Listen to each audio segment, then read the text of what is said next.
करें स्टार्ट। आगे समय नहीं चलिए करते हैं स्टार्ट। आज़ादी की तरफ एक कदम और, है ना।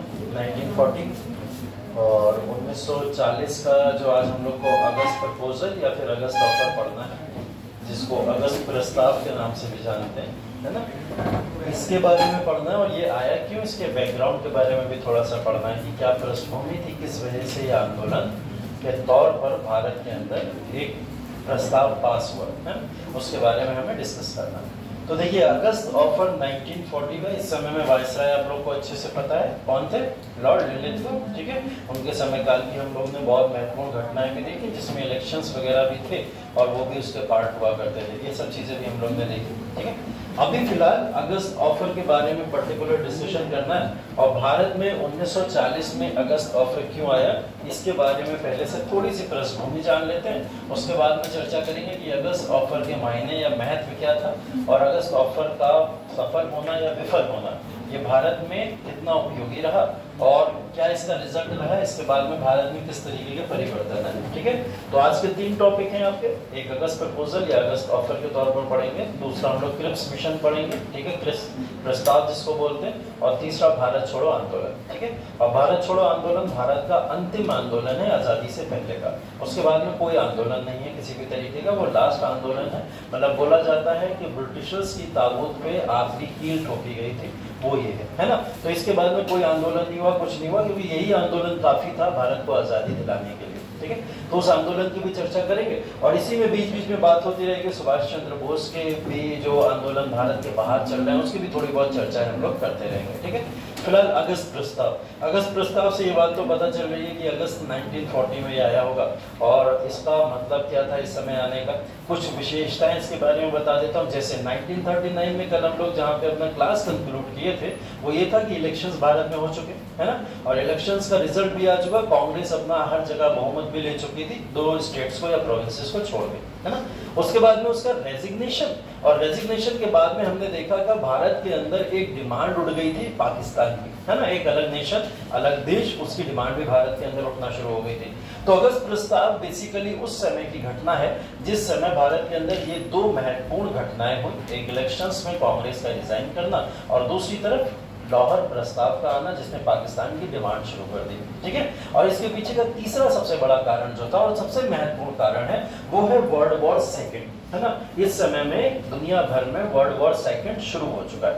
1939 ऑफिशियली स्टार्ट हो गया था जब जर्मनी ने यहाँ पर अपने आप को सामने ला के रख दिया था, फ्रांस वगैरह के, फ्रांस के ऊपर कंट्रोल करना स्टार्ट कर दिया था। तो ये यहाँ से क्या हुआ, वर्ल्ड वॉर सेकंड शुरू हो गया।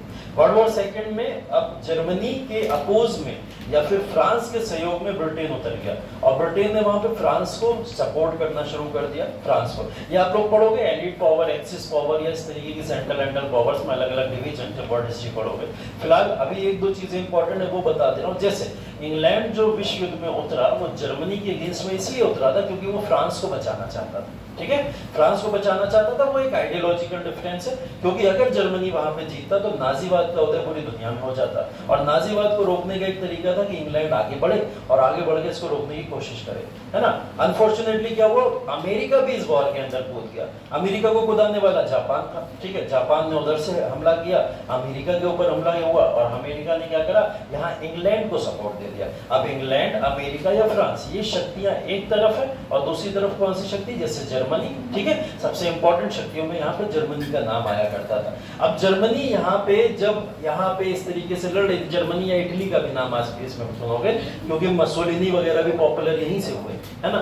तो एक तरफ हिटलर और मसोलिनी की जोड़ी है पूरी दुनिया के अंदर जो लगभग हर जगह पे अपनी एक विचारधारा पैदा करने की कोशिश कर रहे हैं, वो नाजीवाद या फांसीवाद की विचारधारा। और नाजीवाद फांसीवाद का मतलब यह है कि दुनिया भर में डेमोक्रेसी, लोकतंत्र या उपनिवेशवाद की ऐसी नीतियां मान्य नहीं देंगे, है ना। वो क्या करते थे, नाजीवाद के प्रिंसिपल या फांसीवाद के प्रिंसिपल से राजा का वर्चस्व बढ़ाएंगे, जैसे हिटलर अपना वर्चस्व बढ़ा रहा था, और साथ साथ में क्या करेंगे, मजदूरों के संगठन को और मजबूत करेंगे, उनको और ज्यादा पावर देंगे। ये इनकी विचारधारा थी, है ना। तो इस विचारधारा से कहीं ना कहीं ये लोग थोड़ा बहुत फर्क पड़ता है इससे, जिससे अगस्त के अंदर 1940 का प्रस्ताव लाया जाता है। और उस प्रस्ताव को लाने का एकमात्र मतलब ये था कि जर्मनी को इस समय सपोर्ट चाहिए था भारत का। भारत कहने को इस समय ब्रिटिशर्स के कंट्रोल में जरूर है, लेकिन फिर भी एक डिफरेंस है।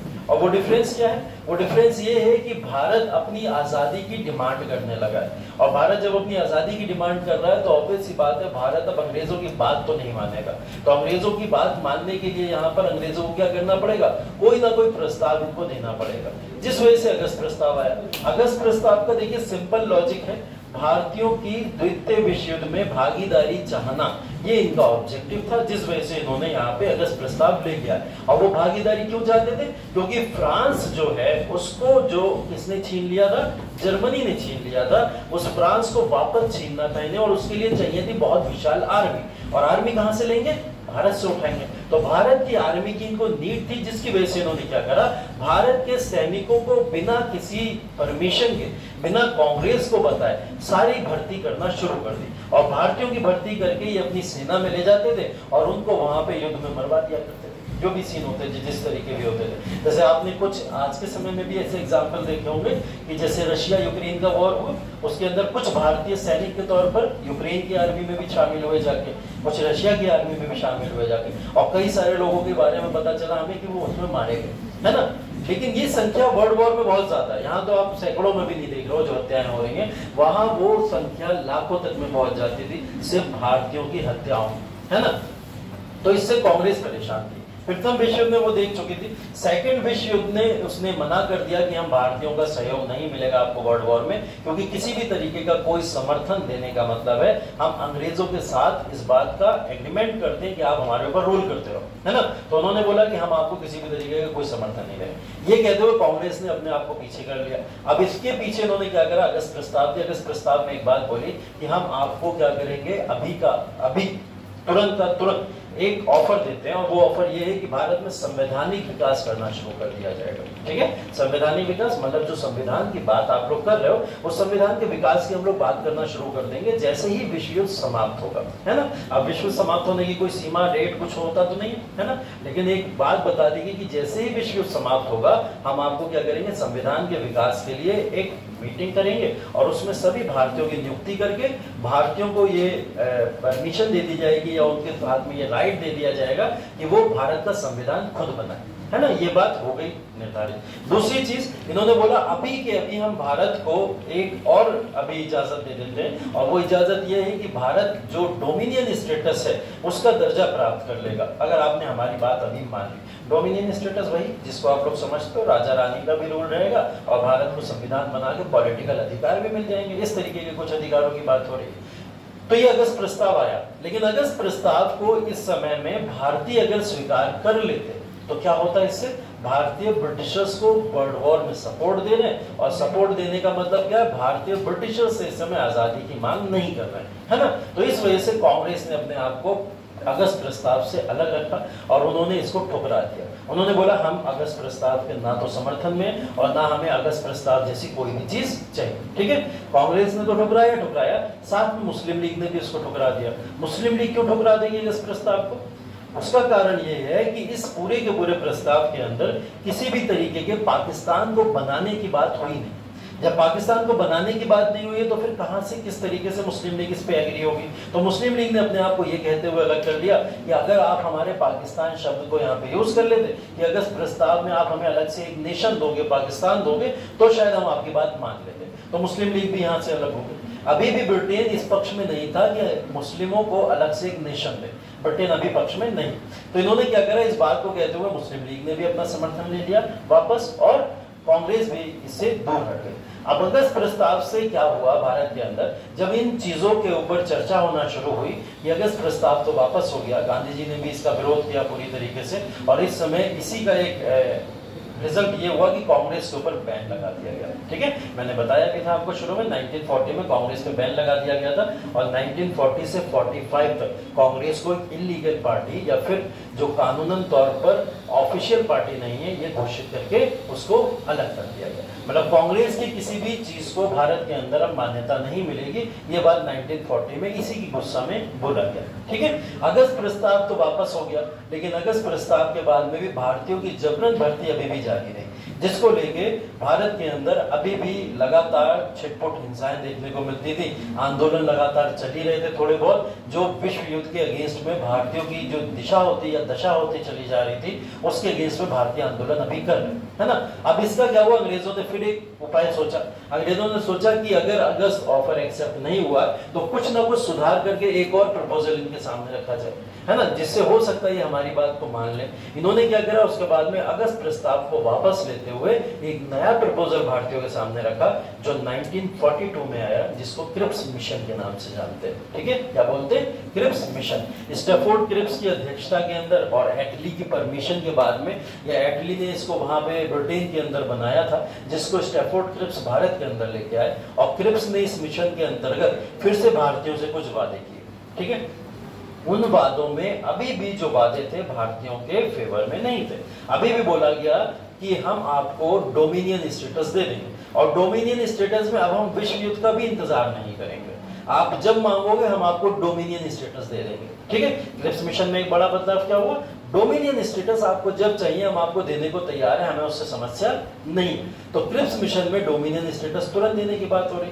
भारतीय इससे भी खुश नहीं है। क्यों खुश नहीं होंगे, क्योंकि उन्हें तो चाहिए था संपूर्ण या पूर्ण स्वराज, और वो पूर्ण स्वराज या कंप्लीट इंडिपेंडेंस की बात पहले ही रख चुके हैं। तो उन्होंने बोला हमें पूरी आजादी देने की बात अगर आप कर देते हो तो हम भागीदारी के लिए तैयार है, हमें कोई समस्या नहीं, ठीक है। लेकिन पूरी आजादी की बात ये यहाँ पे कर नहीं सकते थे। उसके पीछे का कारण था ब्रिटेन की सत्ता हिल जाती पूरी तरीके से, है ना। भारतीय अलग थलग पड़ जाते और भारत को अंग्रेज कभी भी अलग करना नहीं चाहते थे। दूसरी चीज, इसी समय में एक और चार्टर साइन हो चुका था, और वो चार्टर का नाम था एटलांटिक चार्टर। 1941 में वो चार्टर साइन हुआ, और उस चार्टर के अंदर बोला गया था, ये दुनिया का विश्व का चार्टर है, अधिनियम है विश्व का। इस विश्व के अधिनियम में ये बोला गया था कि दुनिया भर में जितनी भी औपनिवेशिक शक्तियां हैं, अगर वो अपने उपनिवेशवाद को या साम्राज्यवाद को बढ़ावा देंगी, ऐसी कंट्रीज को किसी भी तरीके का कोई सहयोग नहीं दिया जाएगा। और जो लोग अभी भी किसी कंट्री के ऊपर अपना कब्जा करके बैठे हुए वो सारे लोग अपने कब्जों को छोड़ दें। ये किसमें बोला गया, एटलांटिक चार्टर में। पूरी दुनिया की बात आ चुकी थी, पूरा विश्व युद्ध के अंदर कूदा हुआ था, तभी ये एटलांटिक चार्टर किसके लिए आया, पूरे विश्व के लिए आया। और इसका असर किसके ऊपर पड़ा, इंग्लैंड के ऊपर, क्योंकि इंग्लैंड भी तो रोल कर रहा है ना भारत के ऊपर। बेसिकली आया किसके लिए था, जर्मनी के लिए, क्योंकि जर्मनी फ्रांस को या फिर आसपास के नेशंस को कंट्रोल कर रहा था, इस वजह से आया जर्मनी के लिए था। लेकिन इसका असर कहां पड़ा, ब्रिटेन के ऊपर। और ब्रिटेन को भी अब यहाँ पर भारत के अंदर जो भी जितनी जल्दी होगा उतनी जल्दी भारत को फ्री करने की एक प्रेशर आ चुका था। और ये अटलांटिक चार्टर पहला चार्टर है जिसके बाद ब्रिटिशर्स ने मन बना लिया था कि अब शायद भारतीयों को आजाद करना ही पड़ेगा। लेकिन उसके बाद भी 1942 में इन्होंने आजादी को लेकर कोई संकल्प पारित नहीं किया। इन्होंने बोला अभी भी हम आपको डोमिनियन स्टेटस दे देंगे, ठीक है। और संवैधानिक विकास के लिए एक कमेटी बनाई जाएगी। अगला सुधार यह है कि संवैधानिक विकास के लिए एक कमेटी बनाई जाएगी, और उस कमेटी को भी आप भारतीय ही बनाओगे, और उस कमेटी में सारे सदस्य भी कौन रहेंगे, सब भारतीय ही रहेंगे। तो भारतीय सदस्यों की एक भारतीय कमेटी बनाई जाएगी जो पूरे संविधान का विकास करेगी और संविधान बनाएगी, जैसा कि बाद में हुआ भी। संविधान सभा बनी, और संविधान सभा ने क्या करा, सभी जिसमें भारतीय मेंबर थे, और उन्होंने अपना संविधान खुद बनाया। ऐसा इन्होंने 1942 में वादा भी किया था। लेकिन भारत ने फिर इसको डिक्लाइन कर दिया, भारतीयों ने फिर इसको डिक्लाइन किया, कहते हुए कर दिया। गांधी जी ने इसको पोस्ट डेटेड चेक बोला। क्या बोला, पोस्ट डेटेड चेक, मतलब ऐसा चेक जिसकी तिथि निकल चुकी है, जिसका समय निकल चुका है, अब इस चेक की कोई भी डेट नहीं बची, तो हम ऐसे चेक को एक्सेप्ट नहीं करेंगे, है ना। तो गांधी जी ने इसको ये कहते हुए, कांग्रेस ने भी इसको पूरी तरीके से खारिज कर दिया, और मुस्लिम लीग ने फिर वही बात रखी कि आपने पाकिस्तान की डिमांड को नहीं पूरा किया है, इस वजह से हम इसको फिर से एक्सेप्ट नहीं करेंगे। क्रिप्स प्रपोजल आया, और क्रिप्स प्रपोजल आने के बाद में वो भी फेल हो गए, ठीक है। बड़े दो अधिनियम जो इन्होंने भारत के अंदर पारित करने की बात करी, वो अधिनियम में से दो बड़े अधिनियम दोनों फेल इस समय में हो गए।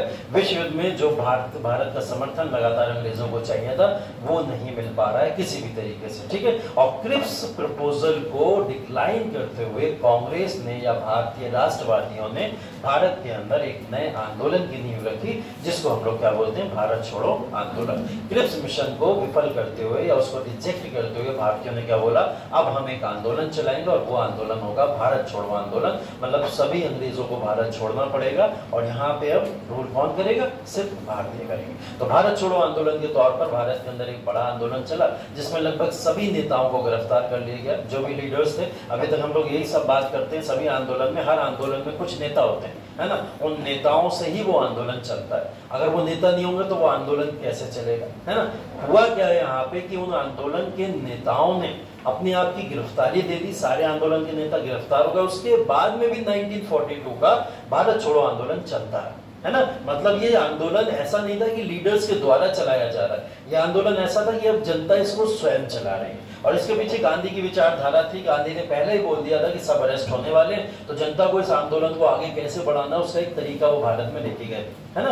तो वो भारत छोड़ो आंदोलन 1942 से शुरू हुआ और 1945 और 46 तक लगातार इस आंदोलन का प्रभाव रहा है। हालांकि इसको 44 में दबाने की पूरी कोशिश की गई, दबा भी दिया गया काफी हद तक, लेकिन उसके बावजूद भी इस आंदोलन का प्रभाव 1945 और 6 तक साफ तौर पर देखने को मिलता है, जिससे अंग्रेजों को मजबूर होकर भारत के अंदर एक संविधान सभा का गठन करना पड़ता है। और वही संविधान सभा का गठन होने के बाद भारत को आजादी का भी एक संकल्प पारित करना पड़ता है। तो ये तीन बड़ी चीजें हैं और तीनों बड़ी चीजें आजादी के लिए डायरेक्टली रिस्पॉन्सिबल है। अभी तक जो आपने पढ़ा सारी चीजें वो सब आजादी की तरफ लेके आ रही थी कि चलो आजादी अब करीब है, ये आंदोलन हो गया, ये आंदोलन हो गया, इस आंदोलन में ऐसी ऐसी तमाम चीजें हुई हैं, तब आजादी करीब आ रही थी। अब आजादी इनकी वजह से ही मिली।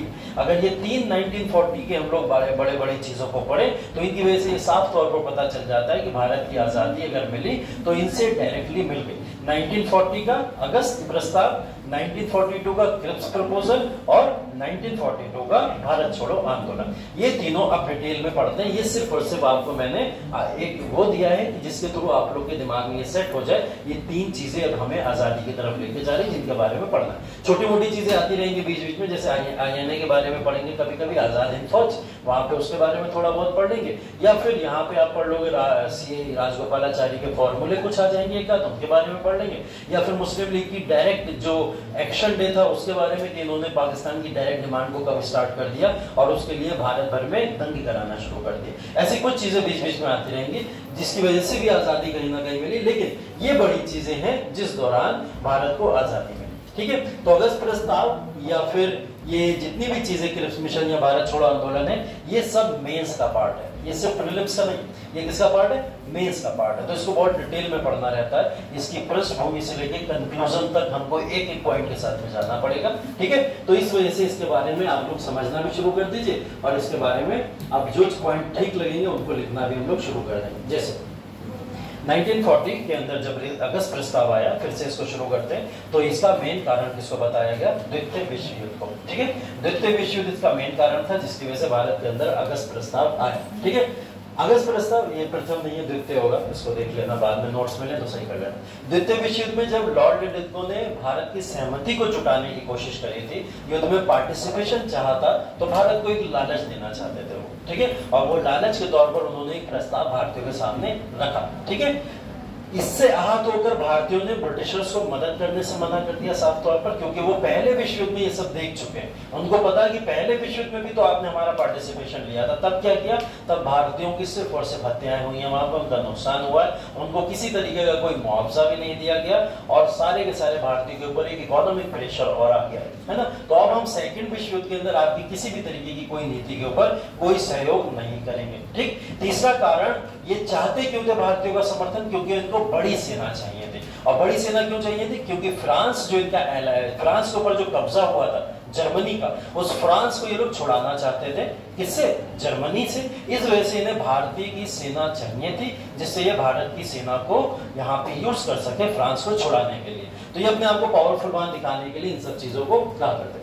ठीक है, अब अगस्त प्रस्ताव में एक प्रस्ताव यह भी रखा गया था कि अगर भारतीय हमारा सहयोग करते हैं तो वायसराय की कार्यकारिणी परिषद में भी हम आपको हिस्सा देंगे। मतलब वायसराय की भी एक काउंसिल है, उस काउंसिल के अंदर सारे डिसीजंस लिए जाते हैं, जिसका हेड वायसराय होता है और बाकी सदस्य कुछ अंग्रेज और कुछ भारतीय हुआ करते थे। ये परिवर्तन तो हो चुका था, पीछे हम लोग देख चुके हैं 1919 में, है ना। तो कुछ भारतीय कुछ अंग्रेज होते थे। इन्होंने बोला अब ज्यादा भारतीय होंगे और कुछ ही अंग्रेज बचेंगे वायसराय की कार्यकारिणी परिषद में। तो उसमें भी एक एक्सपेंशन होगा, तो इस एक्सपेंशन को लेकर भी यहाँ पे एक बात रखी। ठीक है, अब यहाँ पे जो प्रतिनिधित्व भारत के हाथों में सौंपा जाना था, उसको लेकर अभी भी कोई एक डेट घोषित नहीं करी गई। बोला ही नहीं गया कि भारत को कब प्रतिनिधित्व दे दोगे आप, आजादी कब दे दोगे, या आजादी की बात ही नहीं की जा रही है। तो भारत का रिजेक्ट करने का मेन पर्पस क्या था? आप हमें आजादी का किसी भी तरीके का कोई वादा नहीं दे रहे हो, इस वजह से हम इस पूरे के पूरे अगस्त प्रस्ताव को रिजेक्ट कर देते हैं। ठीक है, तो इस वजह से अगस्त प्रस्ताव को यहाँ पे रिजेक्ट कर दिया गया। और रिजेक्ट करने के बाद में अब ये इंपॉर्टेंट क्लॉजेस जो हैं वो आप अपनी कॉपी में लिख लीजिए, 4 या 5 जो भी इंपॉर्टेंट क्लॉजेस हैं, ये क्लॉजेस यहाँ पे लिख लीजिए। और इसमें एक आध पॉइंट मैं और एक्स्ट्रा बता दूंगा, वो भी मेंशन कर लीजिएगा, क्योंकि मेंस में सीधा लिखने को आएंगे। हेडिंग डाल लीजिए अगस्त प्रस्ताव 1940, अगस्त प्रस्ताव 1940। लॉर्ड लिनलिथ को डैश लगा के लिख लेना, लॉर्ड लिनलिथ को पता होना चाहिए आपको किसके समय काल में आया था, लॉर्ड लिनलिथ को। ठीक है, और प्रस्ताव के 5 इंपॉर्टेंट बिंदु जो हैं वो ये हैं आपके सामने। पहला, भारत को एक डोमिनियन का दर्जा प्रदान करेगा, ये भारत को एक डोमिनियन दर्जा प्रदान करेगा। ठीक है, डोमिनियन दर्जा लिख दो सिर्फ, और उससे ज्यादा कुछ मत लिखो। वायसराय की कार्यकारिणी परिषद में अधिक भारतीयों को शामिल करना, मतलब अब ज्यादा भारतीय होंगे और कम अंग्रेज होंगे।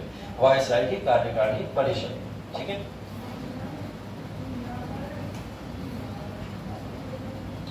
ठीक है। तीसरा पॉइंट है इसमें, किसी भी सत्ता का हस्तांतरण या ट्रांसफर करने से पहले अल्पमत की राय लेना, मतलब वोटिंग कराई जाएगी। इस बात को भी यहाँ पे रखा गया था कि अगर हम सत्ता को ट्रांसफर करेंगे तो ट्रांसफर करते समय ये ध्यान में जरूर रखेंगे कि हर एक व्यक्ति की राय ली जाए कि वो किस तरीके का भारत चाहते हैं और क्या पाकिस्तान चाहते हैं या नहीं चाहते हैं। तो ये वोटिंग वाला जो प्रावधान है इसको भी यहाँ पे रखा गया था। उसके बाद में भारतीय प्रतिनिधियों से युक्त, मतलब उसमें भारतीय प्रतिनिधि भी होंगे, ऐसा एक ऑर्गेनाइजेशन या काउंसिल बनाया जाएगा जिसको बोला जाएगा युद्ध में एक सलाहकार समिति है। ठीक है, तो युद्ध की एक सलाहकार समिति बनाई जाएगी जिसके अंतर्गत भारतीयों को भी रखा जाएगा। और युद्ध की सलाहकार समिति को बनाने का मेन पर्पस क्या था? भारत युद्ध में कितना सहयोग लेगा, कब आएगा, कब वापस जाएगा, इस सबका डिसीजन भी भारतीयों के हाथों में रखा जाएगा। ठीक है, उसके बाद में युद्ध की समाप्ति के बाद भारतीयों को अपने संविधान बनाने के अधिकार को मान्यता देना, मतलब संवैधानिक विकास शुरू हो जाएगा युद्ध की समाप्ति के बाद। मेन 2 ही क्लॉज है इसमें, एक तो डोमिनियन स्टेटस है और दूसरा है संवैधानिक विकास। ठीक है, ये 2 मेन क्लॉज हैं जो इसके पार्ट हैं।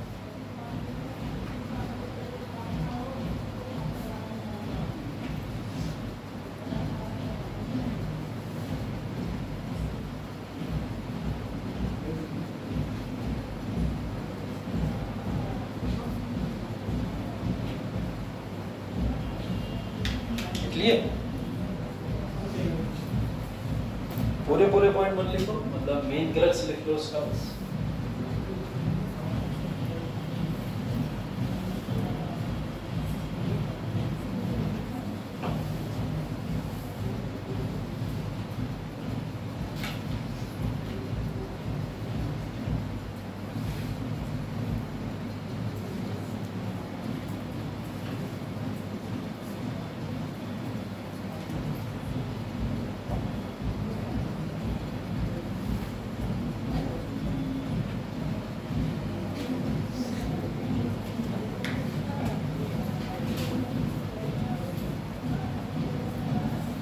उसके बाद हेडिंग डाल लेना प्रतिक्रिया, हेडिंग डाल लेना प्रतिक्रिया।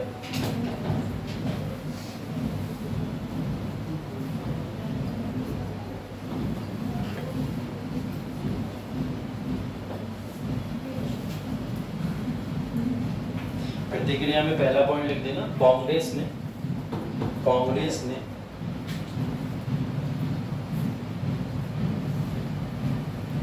युद्ध में भारत की भागीदारी को लेकर, युद्ध में भारत की भागीदारी को लेकर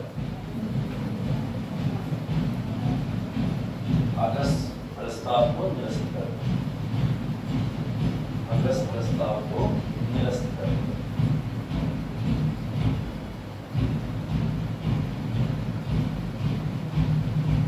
दूसरा, मुस्लिम लीग ने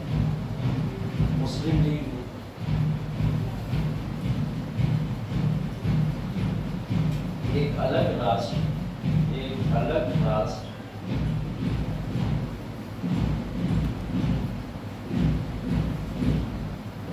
के निर्माण की चर्चा ना होने की वजह से, चर्चा ना होने की वजह से इस प्रस्ताव को खारिज कर दिया। चर्चा ना होने की वजह से इस प्रस्ताव को खारिज कर दिया।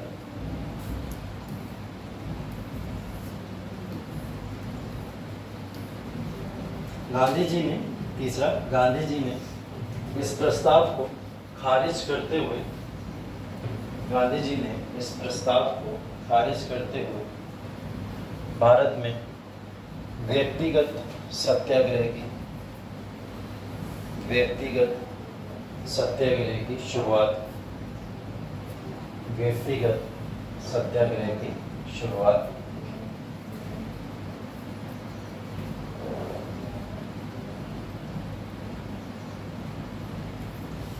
ठीक है।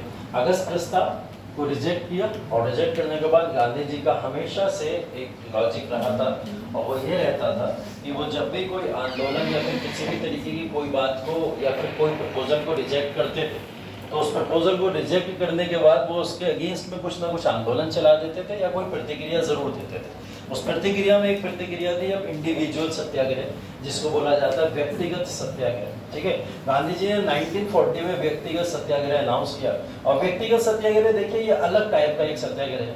इसके अंदर जनता की डिमांड नहीं की जा रही है, इसके अंदर ये नहीं बोला जा रहा कि एक भीड़ को इकट्ठा किया जाए, ऐसा नहीं किया जा रहा कि बहुत बड़े एक आंदोलन की तरफ हम आगे जा रहे हैं। इसके अंदर बोला जा रहा व्यक्ति विशेष, कोई भी एक व्यक्ति विशेष आगे आए और अपने हिसाब से सत्याग्रह करे।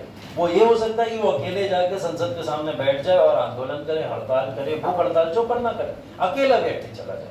व्यक्तिगत सत्याग्रह बेसिकली इसलिए डिफरेंट था जिसमें गांधी जी ने किसी भी भीड़ को या फिर किसी भी तरीके के किसी व्यक्ति को इन्वॉल्व करने की बात नहीं की और उन्होंने बोला कि कोई भी एक व्यक्ति जो चाहता है इस अगस्त प्रस्ताव को विरोध करना, वो व्यक्ति आगे बढ़े और उस प्रस्ताव को विरोध करते हुए सत्याग्रह की शुरुआत कर दी। ठीक है, इसके लिए गांधी जी ने 3 नेताओं को चुना था, जिसमें से एक नेता जो सबसे पहले थे, जिनका नाम क्या है, व्यक्तिगत सत्याग्रह के सबसे बड़े गुरु माने जाते हैं, विनोबा भावे। ठीक है, विनोबा भावे इसके सबसे बड़े व्यक्तिगत सत्याग्रह के पहले नेता के तौर पर भी जाने जाते हैं और इनको व्यक्तिगत सत्याग्रह का सबसे बड़ा नेता भी माना जाता है। तो इन्होंने सबसे पहले व्यक्तिगत सत्याग्रह शुरू कर दिया और इस सत्याग्रह के अंदर इन्होंने जिस तरीके के जो भी प्रमाण यहाँ पे यूज किए या जो भी आधार यहाँ पे यूज किए, वो आधार देखिए इसके अंदर ऐसा कुछ भी नहीं था कि व्यक्तिगत सत्याग्रह के अंतर्गत कोई एक बड़े आंदोलन की बात हो रही हो, जन आंदोलन की बात हो रही हो, वहां ऐसी डिमांड की जा रही हो कि भारत की आजादी हमें अभी दे दो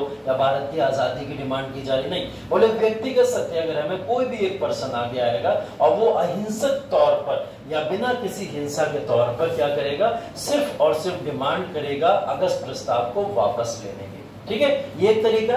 आप बहुत ज्यादा क्या कर सकते हो, उस एक व्यक्ति को उठाओगे और जेल में डाल दोगे, इससे ज्यादा क्या कर सकते हो। उस एक व्यक्ति को जेल में डालने की वजह से जो प्रभाव पड़ता जनता के ऊपर, ये प्रभाव गांधी जी जानते थे, इसलिए उन्होंने इस भीड़ को यहाँ पे कलेक्ट करने की कोशिश ही नहीं करी। उन्होंने कहा जैसे एक व्यक्ति यहाँ अरेस्ट होगा, अगला तुरंत का तुरंत जो है एक भीड़ अपने आप में खुद इस बात को लिए उत्साहित हो जाएगी कि अब इस आंदोलन को बढ़ के आगे चलाया जाए, है ना। तो व्यक्तिगत सत्याग्रह जो यहाँ पे शुरू किया गया था, उसके पीछे ये सोचा गया था कि विनोबा भावे सबसे पहले इसको शुरू करेंगे और नो डाउट अंग्रेज इनको अरेस्ट करेंगे ही करेंगे और जैसे ही अरेस्ट करेंगे अब ये एक जन आंदोलन धीरे धीरे क्रिएट हो जाएगा। इसके लिए उन्होंने दूसरे नेता जिनको चुने थे वो थे जवाहरलाल नेहरू। ठीक है, जवाहरलाल नेहरू काफी पॉपुलर यंग फेस थे इस समय और उनकी बातों को लोग ध्यान से सुनते थे। उनको इस वजह से लोग और मानते थे क्योंकि उनको ये समझते थे कि जिस तरीके से जवाहरलाल नेहरू अपनी जो भी पॉलिसीज लेके चलते हैं उसमें एक मिक्सअप है और वो मिक्सअप क्या है, एक उदारवादी विचारधारा। गांधी जी से पूरी तरीके से वो यहाँ पर क्या है, कह सकते हो आप इंस्पायर्ड, गांधी जी की विचारधारा से पूरी इंस्पायर्ड। लेकिन अगर कहीं जरूरत पड़ती है तो वो फिर सुभाष चंद्र बोस की विचारधारा से भी पीछे नहीं हटते हैं, है ना। तो एक मिला जुला एक व्यक्ति मिल रहा था जो गांधीवादी विचारधारा और बोस की विचारधारा को लेकर आगे बढ़ रहा था। तो ऐसे व्यक्ति पॉपुलर व्यक्ति के तौर पर पूरे देश में हो चुके थे, जिसने जवाहरलाल नेहरू को यहाँ पे सेकंड नेता चुना गया। ब्रह्मदत्त इसके अंदर तीसरे नेता चुने गए थे और ये क्वेश्चन पीसीएस में बहुत बार पूछा है, व्यक्तिगत सत्याग्रह के तीसरे नेता कौन चुने गए थे, ये क्वेश्चन बहुत पूछा है। है ना। अब पता नहीं क्यों पूछा, इसके पीछे लॉजिक क्या है नहीं पता, लेकिन ये क्वेश्चन बहुत पूछा है कि ब्रह्मदत्त को तीसरा नेता चुना गया था इसका। अब ब्रह्मदत्त का इतिहास क्या है? ब्रह्मदत्त जो थे उन्होंने व्यक्तिगत सत्याग्रह के अंदर, क्योंकि वो भी एक गांधीवादी विचारधारा के तौर पर जाने जाने वाले व्यक्ति हैं, और उन्होंने जो गांधीवादी विचारधारा भारत के अंदर इंस्टॉल की थी, उस गांधीवादी विचारधारा को बेसिकली क्या माना जाता था कि जैसे मैंने आपको बताया था, आपको याद होगा खान अब्दुल गफ्फार खान, याद है आपको, जब हम लोग ने बात की थी सीमान गांधी की या फिर रेड शर्ट मूवमेंट की, जब हम लोग उस समय बात कर रहे थे, तो उस समय में जो फ्रंटायर गांधी के तौर पर जाने गए खान अब्दुल गफ्फार था, वैसा ही कुछ रोल कहां देखा गया? ब्रह्मदत्त का देखा गया इंडिविजुअल सत्याग्रह में या व्यक्तिगत सत्याग्रह के अंदर। तो ये जो व्यक्तिगत सत्याग्रह शुरू किया गया, इसके पीछे 3 बड़े नेता जिम्मेदार हैं, जिनमें एक नाम विनोबा भावे है, दूसरा नाम जवाहरलाल नेहरू है और तीसरा नाम ब्रह्मदत्त है। ये 3 इंपॉर्टेंट नेता आपको बहुत जरूरी याद रखने। व्यक्तिगत सत्याग्रह का सीधा एक लॉजिक है, और वो लॉजिक है अहिंसक तौर पर आंदोलन चला के अगस्त प्रस्ताव के खिलाफ में जो ब्रिटिश शासन है उसको जगाना, ठीक है। और उसके बाद में व्यक्तिगत सत्याग्रह एक आधार बना किसके लिए? कि भारत के अंदर एक बड़ा आंदोलन, जन आंदोलन क्रिएट किया जाए। तो व्यक्तिगत सत्याग्रह ध्यान रखिएगा किसके द्वारा सोची गई ये पूरी की पूरी सत्याग्रह का प्रमाण है। अगर आपसे ये बोला जाए तो ये क्या है? तो ये गांधी जी के द्वारा सोचा गया एक पूरा का पूरा आंदोलन है। लेकिन इसको चलाया किसके द्वारा गया? 3 बड़े नेता, जिसके अंदर विनोबा भावे और जवाहरलाल नेहरू और ब्रह्मदत्त आते, ठीक है। और इन तीनों नेताओं के बाद में ये आंदोलन व्यक्तिगत सत्याग्रह के तौर पर चला।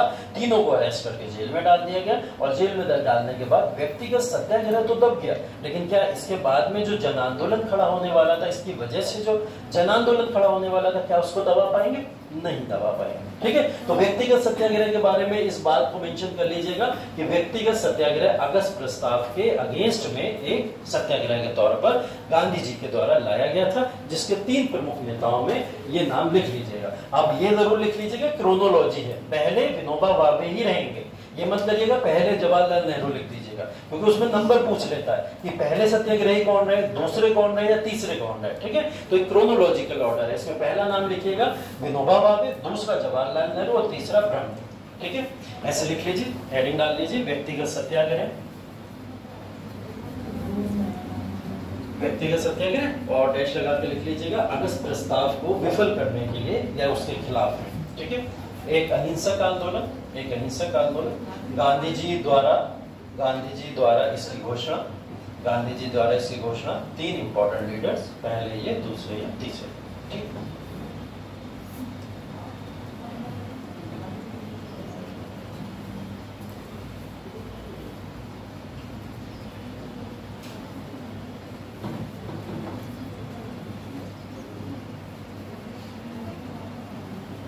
ठीक है, नोट हो गया होगा, है ना।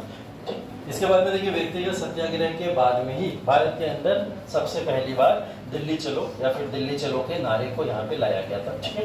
दिल्ली चलो का नारा आप लोगों ने सुना होगा, सुभाष चंद्र बोस ने दिया, और सुभाष चंद्र बोस वहाँ से बोल रहे हैं, विदेश से, जापान से, सिंगापुर से वहाँ पे थे, पूरा INA को वहाँ पे सर्कुलेट कर रहे हैं, और वहाँ से बोल रहे हैं चलो दिल्ली, और दिल्ली चल के भारत को जीतेंगे। लेकिन नहीं, उससे पहले भारत के अंदर ये नारा पहले पॉपुलर भी हो चुका था, और यहाँ पे दिल्ली चलो का प्रस्ताव किसी व्यक्तिगत सत्याग्रह के बाद में पारित किया गया था। ये सभी लोग यहाँ जो भी सत्याग्रह में शामिल होते हैं, जो मैंने बोला ना, सत्याग्रह में जो लीडर्स को अरेस्ट करने के बाद में एक भीड़ भी तो इकट्ठी हो जाएगी, वो भीड़ इकट्ठी होकर कहाँ जाने की तैयारी कर रही थी? अब दिल्ली जाने की, ठीक है। 1857 में भी तो ऐसा कुछ हुआ था, सबने दिल्ली चलो वाली बात की थी। कब हुआ था? जब 1857 में पूरे का पूरा एक सैनिकों का टुकड़ा, जब अवध से नाराज होकर, मेरठ से नाराज होकर सैनिक दिल्ली के लिए चले गए थे बहादुर शाह जफर को अपना लीडर बनाने के लिए, है ना। वो भी तो दिल्ली चलो था। तो इसके बाद में ये भी दिल्ली चलो है जो सत्याग्रह के बाद में यहाँ पे हुआ, ठीक है। इसके मूल्यांकन की तो खास इतनी जरूरत है नहीं, मूल्यांकन के बाद में सिर्फ और सिर्फ इतना ही कह सकते हैं कि अगस्त ऑफर में बेसिकली भारत को ये मान्यता तो मिल गई कि भारत अपना संविधान अब खुद लिखेगा। भले से अंग्रेजों को इस बात का एहसास हो गया था बहुत अच्छे से कि ये लोग अपने संविधान को खुद लिखने के अलावा कोई दूसरा ऑप्शन मानने को तैयार नहीं है। तो अगस्त प्रस्ताव के बाद में भारत को इससे एक सफलता ये मिली कि अंग्रेजों ने खुद बोल दिया इस बात को आगे कि भारत अपने संविधान को लेकर तैयार है, हम आपसे संविधान लिख पाएंगे। तो एक मान्यता मिल गई संविधान लिखने का, अगर आप इसके महत्व की बात करोगे, ठीक है।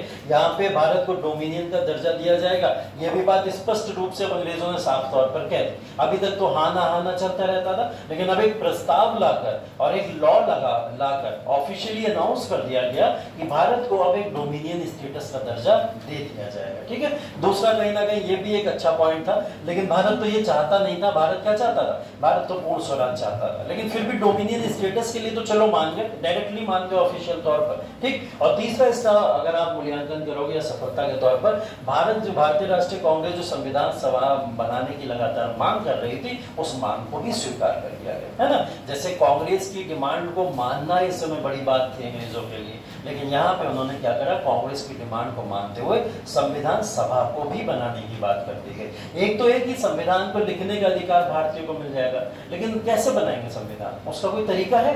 बोले तरीका यह है कि हम अपनी संविधान सभा बनाना चाहते हैं। तो बोले ठीक है, तुम अपनी एक संविधान सभा बना लेना जो अब संविधान लिखेगी। ठीक है, तभी भारत के संविधान को संविधान सभा के द्वारा लिखा गया। तो ये इसका मूल्यांकन है अगस्त प्रस्ताव का, और इसका समापन हुआ। समापन होने के बाद में भारत के जो भी नेता थे, उन्होंने अगस्त प्रस्ताव को खारिज करके एक इंडिविजुअल सत्याग्रह चलाकर इस बात को घोषित कर दिया था कि भारतीय ना तो विश्व युद्ध में अपनी भागीदारी देंगे और किसी भी तरीके के अंग्रेजों की इस समय डिमांड को मानने को वो तैयार नहीं है। उन्हें भारत में इस समय त्वरित कार्रवाई चाहिए जिससे भारत को आजादी मिल सके। ठीक है, तो इसको लेकर धीरे धीरे समापन हो गया, और युद्ध की समाप्ति के बाद में भारत को आजादी दी जाएगी। इसको लेके एक नया प्रस्ताव आ गया जिसको क्रिप्स मिशन के तौर पर बोलते हैं। ठीक है, चलो पीछे लिख लो, कुछ बातें रह गई होंगी। आप ये लिख लिया, इंडिविजुअल सत्याग्रह लिख लिया, तो मूल्यांकन लिख लो। इसका मूल्यांकन में 3 पॉइंट लिख लो, ये तीनों के तीनों पॉइंट यहाँ पे मेंशन कर।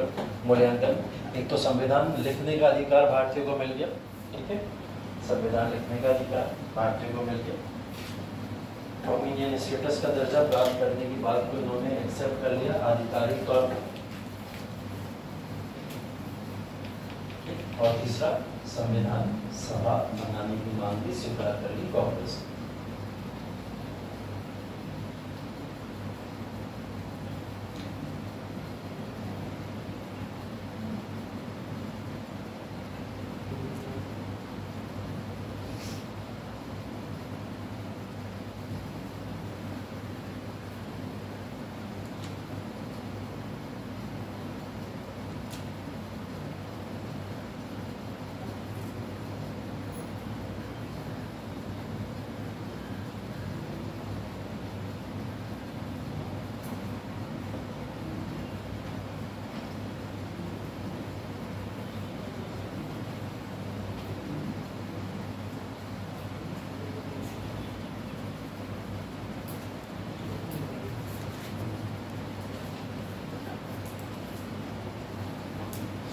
ठीक है, और ये सब पढ़ने के बाद में आप लोग कंक्लूड तो कर ही लोगे अपने हिसाब से, तो समापन है, उसके बाद में कंक्लूड कर लेना कि इससे क्या फायदे क्या नुकसान भारत को मिलेगा।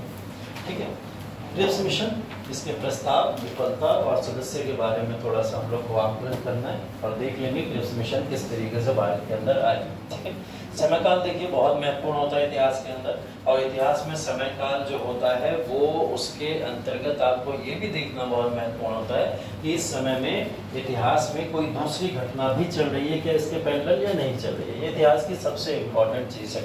अगर आप किसी भी ऐतिहासिक दृष्टि को ध्यान में रखते हो, कुछ भी पढ़ते हो, तो ये जरूर देखा करो कि उसके पैरेलल में भी कोई घटना चल रही है या नहीं चल रही है। जैसे जब भी हम लोग बात कर रहे हैं, मैं आपको बार बार एक बात बता दे रहा हूँ कि इस समय वाइसराय ये व्यक्ति है और ये इस समय में वाइसराय रह रहा है, तब ये घटनाएं हो रही है ना।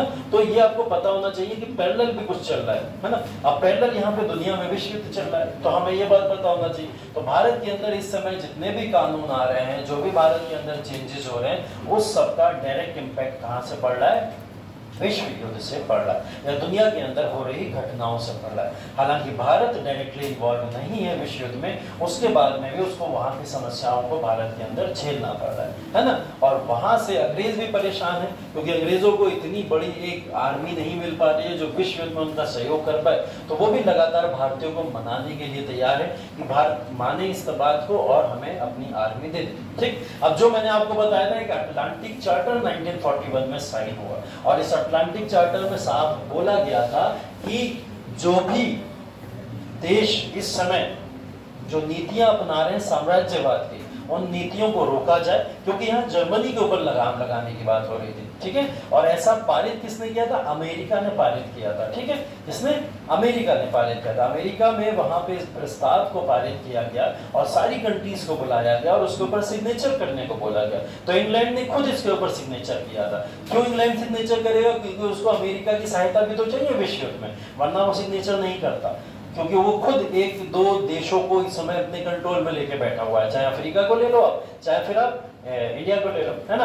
तो ये जो देशों को अपने कंट्रोल में लिया बैठा है, इस पे साइन करने के बाद इसको उन देशों को खोना पड़ सकता था, लेकिन फिर भी इसने विश्व युद्ध में सहायता के लिए इस चार्टर के ऊपर साइन कर दिया। अब साइन करने के बाद इनके लिए कंपलसरी हो गया भारत के अंदर अब एक नया कानून देना ही देना है, और जो कानून भारत की अब आजादी की बात करेगा, ठीक है, जो ये बिल्कुल देना नहीं चाहते थे। तो एक बहुत बड़ा प्रभाव पड़ा अटलांटिक चार्टर का 1941 का, जिसने अंग्रेजों को मजबूर कर दिया इस बात के लिए कि अब भारत को आपको आजाद करना पड़ेगा। उसके लिए अब जो भी कानून लाने हैं वो लेके आई, है ना। तो ये एक देखिए, इसीलिए मैं बोल रहा हूँ कि जो कंटेम्प्रेरी घटनाएं होती हैं वो बहुत इंपॉर्टेंट होती हैं। भारत को आजादी क्यों मिल गई, जब आप कारण लिखने बैठोगे तो उसके अंदर एक अटलांटिक चार्टर का भी रोल लिखोगे, तो भारत की आजादी के लिए अटलांटिक चार्टर भी जिम्मेदार है, क्योंकि अटलांटिक चार्टर लगातार जो ब्रिटिशर्स हैं उनके ऊपर एक प्रेशर बना रहा है कि जितना जल्दी हो आजाद करो, जितना जल्दी हो आजाद करो, है ना। तो वो आजादी का एक प्रेशर भी तो इनके ऊपर बन रहा है, तो वो आजादी के प्रेशर अटलांटिक चार्टर की वजह से। तो एक कारण ये भी हो सकता है कि अटलांटिक चार्टर जो है वो एक आजादी भारत की जल्द दिलाने में कारण माना जाता है, ठीक है।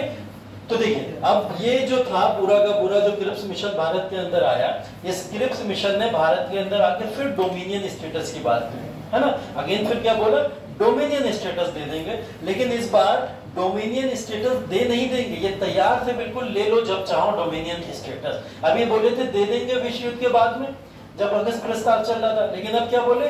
जब डोमिनियन स्टेटस आपको चाहिए होगा तब हम आपको डोमिनियन स्टेटस देने को तैयार, हमें सिर्फ आपकी आर्मी चाहिए। और अब तो अटलांटिक चार्टर भी पारित हो गया, अब तो हमें आपको आजाद करना ही पड़ेगा, ये बात तो भारतीयों को भी पता है ना।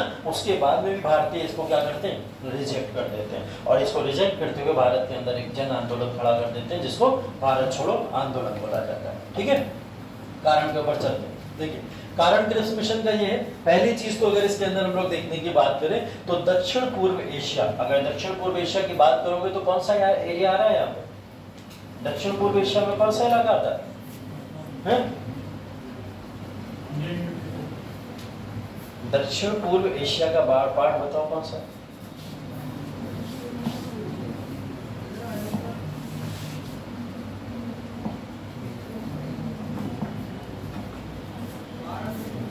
ये भारत है, ठीक है। और अगर यहाँ से शुरू करें तो अप्रोक्स ये इलाका और ये इलाका सब मिला के एशिया का ही तो है, पूरा का पूरा। ऊपर भी एशिया, ये सब एशिया, ठीक।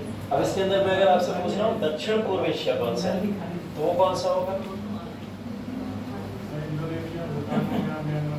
इंडोनेशिया, भूटान। भारत नहीं आएगा? भारत दक्षिण में है ना।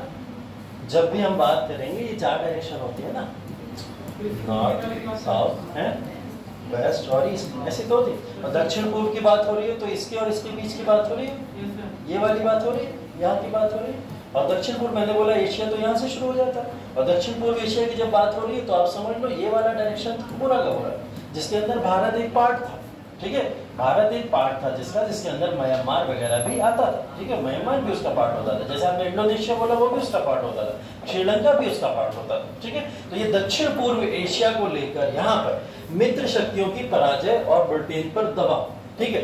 दक्षिण पूर्व एशिया, ये जो यहाँ पे लिखा हुआ है में मित्र शक्तियों की पराजय। अब यहाँ पे जो मित्र शक्ति लिखे हुए हैं, इन मित्र शक्तियों की बात अगर आप करोगे तो ये लोग कौन है?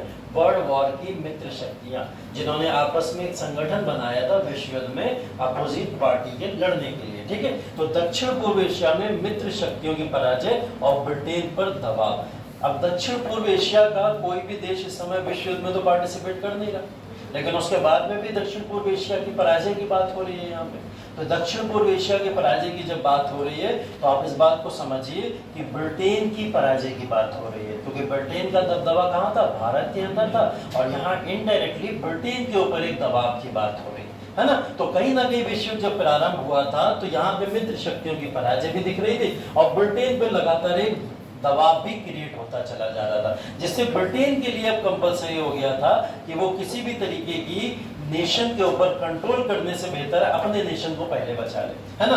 अगर वो दूसरे नेशन के ऊपर अभी भी वो दबाव बनाने की कोशिश करेगा तो वो अपना नेशन खुद खो देगा, है ना। तो इस वजह से ब्रिटेन पे अभी दबाव है कि वो क्या चाहता था, अब वो भारत को छोड़ना ही चाहता था। ये वर्ल्ड वॉर सेकेंड के दौरान उसने अपना मन भी बना लिया था और ऐसा दबाव उसके ऊपर लगातार पड़ता चला जा रहा था विश्व युद्ध में, वो भी एक कारण है। तो पहला कारण दक्षिण पूर्व एशिया हो गया, जिसके अंदर हम ये बात जानते हैं कि यहाँ पे इसके ऊपर ब्रिटेन के ऊपर एक बड़ा क्या था, दबाव था। दूसरा, अगस्त प्रस्ताव की विफलता और व्यक्तिगत सत्याग्रह का प्रभाव। ठीक है, दूसरा क्रिप्स मिशन आने के पीछे का कारण क्या हो सकता है कि अगस्त प्रस्ताव को भारतीयों ने स्वीकार नहीं किया और उसके अगेंस्ट में भी एक नया सत्याग्रह चला दिया, आंदोलन चला दिया, जिसके बाद अंग्रेजों को अब भारत के बाहर के युद्धों से निपटेंगे या भारत के अंदर के युद्ध से निपटे, तो उन्हें क्या करना पड़ा, फिर से एक कानून में सुधार करके भारतीयों को देना पड़ा कि अभी हम भारतीयों से लड़ नहीं सकते। अगर इनसे लड़ेंगे एक तो आर्मी नहीं मिलेगी भारतीयों की, और दूसरी चीज हम भारतीयों से इस समय लड़ने में अपनी रिसोर्सेज नहीं लगा सकते क्योंकि विश्व युद्ध में लड़ रहा है। तो अगस्त का प्रस्ताव की विफलता और व्यक्तिगत सत्याग्रह दूसरा बड़ा कारण है जिसकी वजह से इन्होंने क्या करा था, भारत के अंदर क्रिप्स मिशन को लेके आए। ठीक है, तो एक तो विश्व युद्ध के अंदर हो रहे जो लगातार ब्रिटेन पे दबाव पड़ रहे थे वो एक कारण था क्रिप्स मिशन को भारत के अंदर लाने का, और दूसरा बड़ा कारण क्या था, अगस्त प्रस्ताव को भारतीयों ने एक्सेप्ट नहीं किया और उसके बाद क्या करा, यहाँ पर सत्याग्रह अलग से शुरू कर दिया। ठीक है, तो इसमें कारण में लिख लो, इसमें कारण में लिख लो, क्रिप्स मिशन लिख लिया था, हेडिंग डाली क्रिप्स मिशन।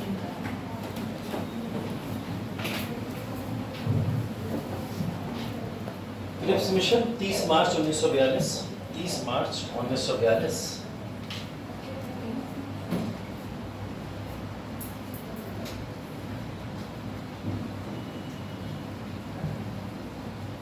कारण में लिख लो, इसको इंट्रोड्यूस तो आप लोग कर ही दोगे, कारण में लिख लो।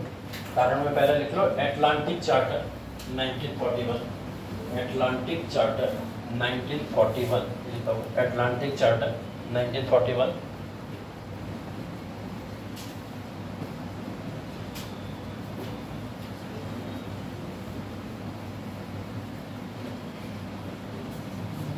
दूसरा लिख लो दक्षिण पूर्व एशिया, दक्षिण पूर्व एशिया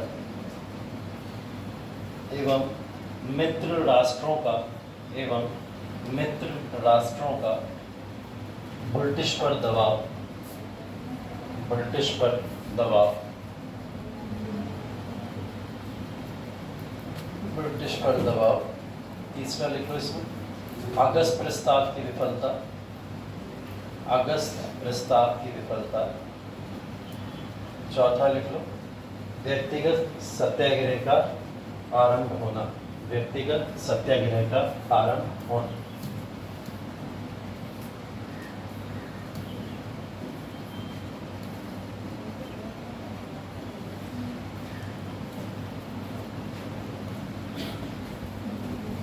ठीक है,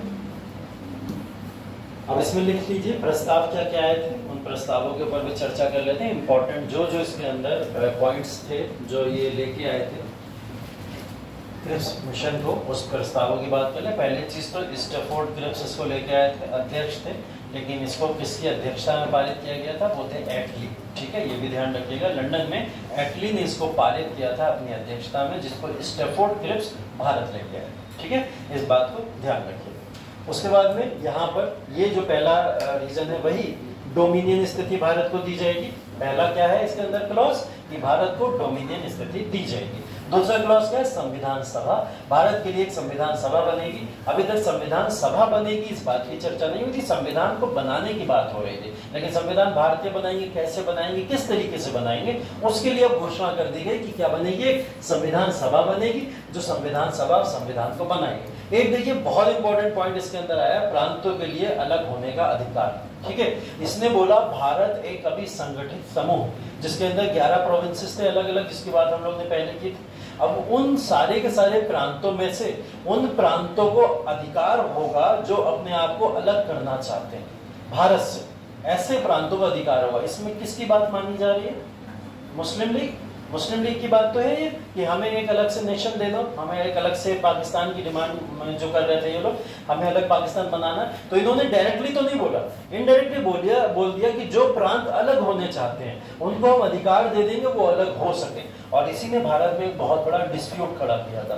वो डिस्प्यूट आगे चलकर निपटाते समझो कि भारत के अंदर एक बड़ा कमीशन बना, जिस कमीशन ने भारत के कई सारे प्रांतों को जोड़ने का काम किया, जिसमें सरदार वल्लभ भाई पटेल वगैरह का नाम आता है जब आप लोग पढ़ोगे आजादी के बाद के भारत में, ठीक है। तो इसने एक बहुत बड़ा भारत के अंदर मतभेद खड़ा कर दिया था, जिसने अब मुस्लिम लीग को एक ऑफिशियली अनाउंसमेंट दे दिया था कि वो नेशन एक अलग जो सेपरेट की डिमांड कर रहे थे, अब वो एक अलग नेशन या सेपरेट नेशन बन जाएगा, ठीक है। तो प्रांतों के लिए अलग होने का एक अधिकार मिल गया, ठीक है। उसके बाद एक इन्होंने ये और इसके अंदर क्लॉज जोड़ा था, क्योंकि अपने आप को भी थोड़ा बहुत बचाना है, वरना सब भारतीयों को दे देंगे तो अंग्रेजों पर क्या बचेगा। तो इन्होंने बोला वायसराय की शक्तियां बरकरार रहेंगी, वायसराय जिस तरीके से अभी भी कार्य कर रहा है वो कार्य वैसा ही करता रहेगा, उसकी शक्तियों के ऊपर किसी भी तरीके का कोई प्रभाव नहीं पड़ेगा, ठीक है। तो प्रस्ताव लिख लीजिए, अब इसके अंदर क्या क्या है, प्रस्ताव लिख लीजिए इसके अंदर क्या क्या है। पहला डोमिनियन स्थिति या डोमिनियन स्टेटस,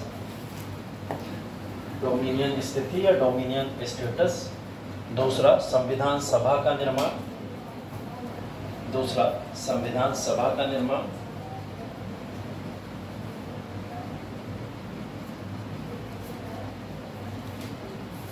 तीसरा प्रांतों के लिए अलग होने का अधिकार, प्रांतों के लिए अलग होने का अधिकार। चौथा वायसराय की शक्तियां बरकरार रहेंगी, वायसराय की शक्तियां बरकरार रहेंगी।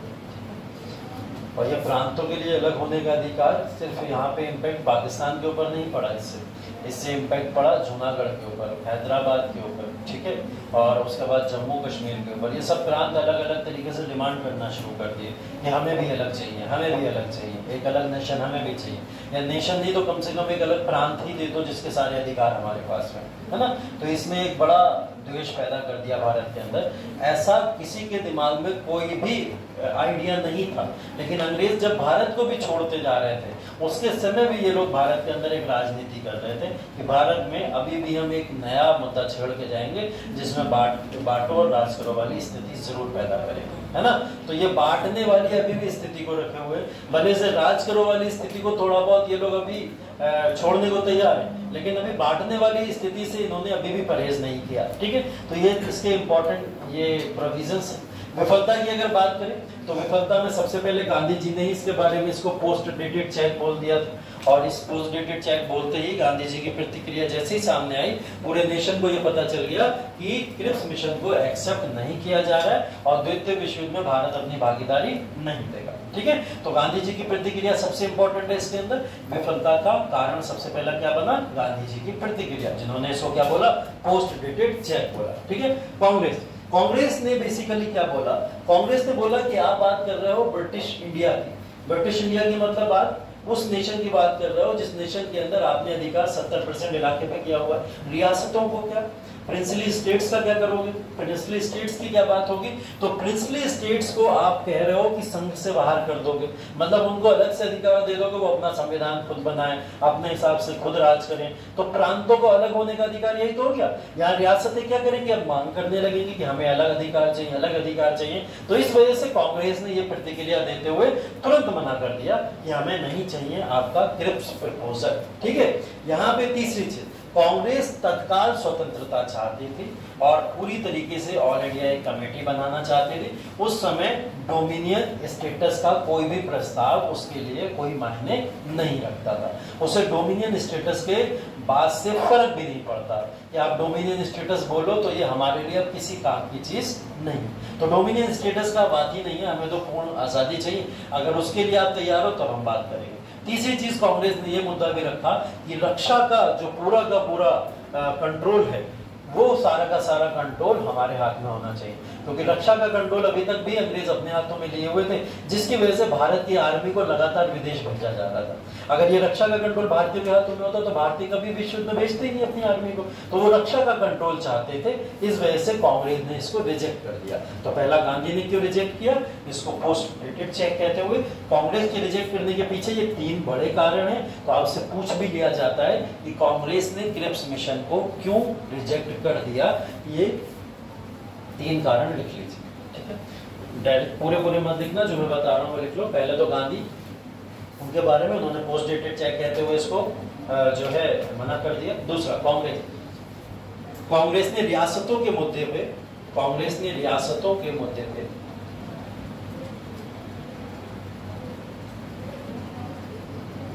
अलग अधिकार को नकार दिया। कांग्रेस ने रियासतों के मुद्दे पे अलग अधिकार को नकार दिया। दूसरा, कांग्रेस तत्काल स्वतंत्रता चाहते थे।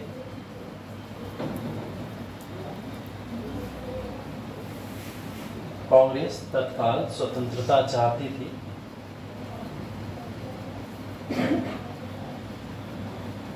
डैश डोमिनियन स्टेटस अप्रभावी हो चुका था, अप्रभावी हो चुका था। तीसरा, कांग्रेस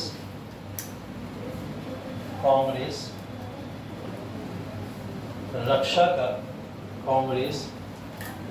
का कंट्रोल अपने हाथ में चाहते।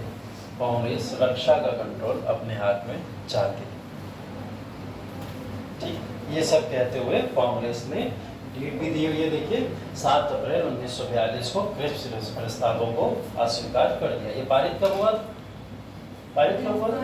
30 मार्च 1942, और एक हफ्ता लगा कांग्रेस ने क्या करा, इसको अस्वीकार कर दिया। ठीक है, तो एक हफ्ता 7 अप्रैल 1942 में इसको अस्वीकार कर दिया। अब देखिए मुस्लिम लीग ने इसको स्वीकार किया होगा या अस्वीकार किया होगा, इसको तो भी एक बात हो गई। अगर बात की जाए तो दिख तो रहा है कि मुस्लिम लीग के लिए कुछ आ गए हैं इसके अंदर, जैसे डिमांड मुस्लिम लीग कर रही थी अलग से हमें अधिकार दिए जाए, तो प्रांतों को अलग अधिकार की बात तो हो रही है वहां पे, लेकिन मुस्लिम लीग ने फिर भी इसको रिजेक्ट कर दिया। और मुस्लिम लीग ने क्या बोला कि आपने प्रांतों के अलग अधिकार की बात की, अभी भी आपने ये नहीं बोला कि पाकिस्तान ले लो। ठीक है, तो उसने क्या बोला, इस बात को कहते हुए उसने उसको रिजेक्ट कर दिया कि मैं नहीं चाहता कि आप हमें आज़ादी दें। तो यहाँ पे मुस्लिम लीग ने क्या बोला, हम बिल्कुल नहीं चाहते आप हमें अभी आज़ादी दें, आप हमें जब मन हो आज़ादी दें, लेकिन हमें आज़ादी से मतलब नहीं, हमें पाकिस्तान से मतलब। जब भी हमें आज़ादी मिले और जब तक आज़ादी ना मिले, जब तक पाकिस्तान ना बन जाए। तो वो तो भारत की आज़ादी में इस समय रोड़ा बन चुकी है। अगर भारत को आज़ाद करने की थोड़ी बहुत ब्रिटिश कोशिश करते थे तो मुस्लिम लीग तुरंत सामने पूछ जाती थी, नहीं आज़ाद कैसे कर दोगे, पहले क्लियर करो पाकिस्तान दे रहे हो या नहीं दे रहे हो, अगर पाकिस्तान दे रहे हो तब आज़ाद करो, वरना हम आज़ाद नहीं करने देंगे। तभी आपने ये बात देखी होगी कि 14 अगस्त को पाकिस्तान अपना इंडिपेंडेंस डे मनाता है। क्यों मनाता है? क्योंकि 14 अगस्त पहले ही उसको आज़ाद करके अलग फेंक दिया गया, बोले जाओ तुम। ठीक है, उसके बाद 15 अगस्त को भारत अपनी आज़ादी मनाता है, तब भारत अपनी आज़ादी मनाता है। ठीक है, तो पार्टीशन ऑफ इंडिया 14 अगस्त को हो गया था, लेकिन इंडिपेंडेंस ऑफ इंडिया कब हुआ है? 15 अगस्त को हुआ है। ये दोनों में एक बड़ा डिफरेंस है। ठीक, मुस्लिम लीग ने भी इस बात को अस्वीकार कर दिया और इस प्रस्ताव को मानने से मना कर दिया। उसके बाद उदारवादी और महासभा कौन सी? हिंदू महासभा की बात हो रही है यहाँ पे। ठीक है, और उदारवादी तत्व कौन से? भारत के वो तमाम लीडर्स जो इस समय राष्ट्रवादी नेताओं के तौर पर देश में कांग्रेस के किसी हिस्से के तौर पर कार्य कर रहे होंगे। ठीक है, तो उन सारे नेताओं ने भी इसको अस्वीकार कर दिया था, और अस्वीकार करने का एक कारण ये था कि भारत को अगर अभी आजादी मिल गई, जिसकी डिमांड भारत कर रहा है, या ये अभी डोमिनियन स्टेटस अगर भारत को दे देंगे, तो इस समय भारत खतरे में आ जाएगा। तो बोले खतरे में कैसे आ जाएगा? बोले विश्व युद्ध चल रहा है, और विश्व युद्ध में जापान जो है पूरा पीछे पड़ा हुआ है भारत के ऊपर अटैक करने के लिए। क्यों पड़ा था जापान? क्योंकि इंग्लैंड भारत के ऊपर रूल कर रहा था, और वो इंग्लैंड को आक्रमण करने के तौर पर भारत पे पहले आक्रमण करना चाहता था। तो उनको क्या लगा, उदारवादी और महासभा को, कि जैसे ही अंग्रेजों ने अगर भारत छोड़ा, तो हो सकता है विश्व युद्ध का प्रभाव ऐसा देखने को मिले कि कोई ना कोई कंट्री हमारे ऊपर अटैक कर दे, जिससे भारत का बड़ा नुकसान हो जाए। तो पहले विश्व समाप्त हो जाने दो, उसके बाद क्रिप्स मिशन का प्रपोजल या ऐसे किसी प्रपोजल पर चर्चा की जाएगी। तो इन्होंने क्रिप्स मिशन को क्यों रिजेक्ट कर दिया गया? इस वजह से कर दिया कि हम आपकी बात को अभी नहीं मानेंगे, आप वर्ल्ड वॉर के बाद लाना क्रिप्स मिशन, तब हम आपकी बात मान सकते हैं। फिलहाल क्रिप्स मिशन का जो भी प्रस्ताव है वो हर एक वर्ग ने मना कर दिया। ठीक है, बचे अन्य समूह जैसे सिख ले लो, भारतीय ईसाई ले लो, या दलित वर्ग ले लो, एंग्लो इंडियन ले लो। ठीक है, उन्होंने भी यहाँ पर किसी भी तरीके का प्रस्तावों के लिए यहाँ पर अपने आप का कोई भी प्रॉफिट नहीं देखा। उन्हें नहीं लगा कि दलितों के आरक्षण की कोई बात हुई हो, या उन्होंने ये भी नहीं देखा कि क्रिश्चियंस या एंग्लो इंडियंस के किसी राइट्स की बात हो रही है। तो उन्होंने भी इसके अंदर कोई इंटरेस्ट नहीं लिया, और ये सब कहते हुए भी उन्होंने भी, उन समुदाय ने भी क्रिप्स मिशन को मना कर दिया। तो भारत का हर तबका है ना, हर वर्ग इस क्रिप्स मिशन के खिलाफ में था और वो क्रिप्स मिशन को यहाँ पे रिजेक्ट कर देता। भले से अलग अलग विचारधाराएं जरूर हो सकती हैं, लेकिन एक विचारधारा कॉमन थी कि क्रिप्स मिशन को एक्सेप्ट नहीं किया जाए। ठीक है, तो सबकी प्रतिक्रियाएं लिख लो। कहाँ तक लिख ली प्रतिक्रिया? कांग्रेस की लिख ली होगी, उसके बाद मुस्लिम लीग की भी लिख लो, मुस्लिम लीग की भी लिख लो। पाकिस्तान की मांग स्वीकार ना होने की वजह से मुस्लिम लीग ने इसको रिजेक्ट कर दिया।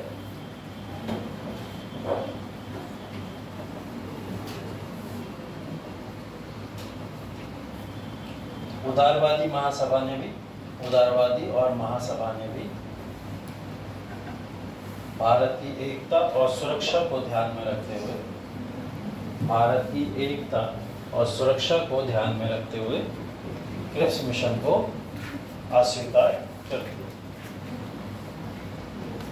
ठीक है, अन्य समूह में तो आप लोग अन्य में सब डाल देना जो भी आपके दिमाग में है कि जो भी बचा हुआ तबका भारत के अंदर बचा है, उन सभी समुदाय ने भी इस मिशन के अंदर कोई इंटरेस्ट नहीं दिखाया और सबने इस मिशन को रिजेक्ट ही कर दिया होगा। ठीक है, तो ये मिशन रिजेक्ट हो गया। ठीक, इसके बाद में इसके महत्व के ऊपर चर्चा कर ले। जैसे भाई हम लोग ने अभी पीछे भी पढ़ा कि अगस्त प्रस्ताव भी आया, उसका कुछ महत्व तो था ही था, मूल्यांकन जब हमने किया, ऐसे ही इसका भी कुछ ना कुछ महत्व था। और वो महत्व ये था कि पहली चीज तो अगस्त प्रस्ताव के अंदर जो संविधान को बनाने की चर्चा की गई थी, उस संविधान को बनाने की चर्चा के आगे एक कदम और बढ़ चुका था कि संविधान अब तो बनेगा, ये बात निर्धारित हो चुकी, आज ना बने कल बने लेकिन बनेगा। तो इससे एक अच्छा पॉइंट ये मिला कि भारत अगस्त प्रस्ताव से एक कदम आगे बढ़ गया और संविधान के निर्माण की प्रक्रिया पूरी तरीके से भारत के हाथों में ही आ चुकी। ठीक है, अब उसमें अंग्रेज अपना हस्तक्षेप नहीं कर सकते थे। मतभेद और फूट के तत्व, मतभेद और फूट के तत्व भी इसने दिए क्रिप्स मिशन ने। जैसा कि इसने क्या बोला था, प्रांतों को अलग से अधिकार दे देंगे हम कि वो अपना संविधान या अपना राइट्स अधिकार जो भी कानून है वो खुद बनाए और अपने तरीके से रहे। तो उसकी वजह से एक भारत के अंदर ये चीज भी हुई कि यहाँ से मतभेद और भारत में नई फूट डल गई जो एक यहाँ पर शुरू हुई थी। तो इसके महत्व में एक चीज ये भी है, इस महत्व से फायदा किसको हुआ होगा? पाकिस्तान को हुआ था, नो डाउट, है ना। भारत को तो इसका नुकसान ही हुआ। ठीक, तीसरी चीज, अंग्रेज पीछे नहीं हट सकते थे। अंग्रेज अब इस बात से जो उन्होंने भारत की स्वतंत्रता को लेकर बोल दी है, उस बात से पीछे कैसे हटेंगे? क्योंकि क्रिप्स मिशन ने वादा कर लिया है कि हम भारत को आगे चल के आजादी और संविधान के निर्माण की बात कर देंगे, है ना। तो इस बात से पीछे नहीं हट सकते थे। पीछे ना हटने के पीछे इनके ऊपर एक अंतर्राष्ट्रीय प्रेशर थी जो अटलांटिक चार्टर के अंदर बोल रहा है, तो ये उसके पीछे अब हट ही नहीं सकते थे। तो क्रिप्स मिशन का एक अगला फायदा ये हुआ कि इसने भारत के लिए एक नए प्लेटफॉर्म को क्रिएट कर दिया। अब भारत जहां तक आ गया है इससे पीछे तो नहीं जाएगा, थोड़ा आगे ही बढ़ जाएगा, है ना। तो जहां तक आजादी की बात हो गई उससे पीछे तो नहीं हट सकते, थोड़ा आगे ही बढ़ सकते हैं। अगला पॉइंट, भारत छोड़ो आंदोलन। क्रिप्स मिशन की विफलता के बाद भारतीयों ने अब डिसाइड कर लिया कि भारत में अब एक बड़ा जन आंदोलन क्रिएट करेंगे। ये अच्छा मौका है, इस समय अंग्रेजों को दबाया जा सकता है। अगर इस समय आंदोलन शुरू किया गया तो ये भारत की आजादी के लिए अंतिम आंदोलन होगा। और भारतीयों का यह आकलन सही भी सिद्ध हुआ कि भारत की आजादी के लिए कोई अगर अंतिम आंदोलन है तो वो भारत छोड़ो आंदोलन। जैसे आपको याद होगा प्रथम विश्व युद्ध में एनी बेसेंट ने एक बात बोली थी, क्या बोला था, कुछ याद है? क्या बोला था एनी बेसेंट ने प्रथम विश्व युद्ध में? बताओ, इसी से कनेक्शन है उसका कुछ?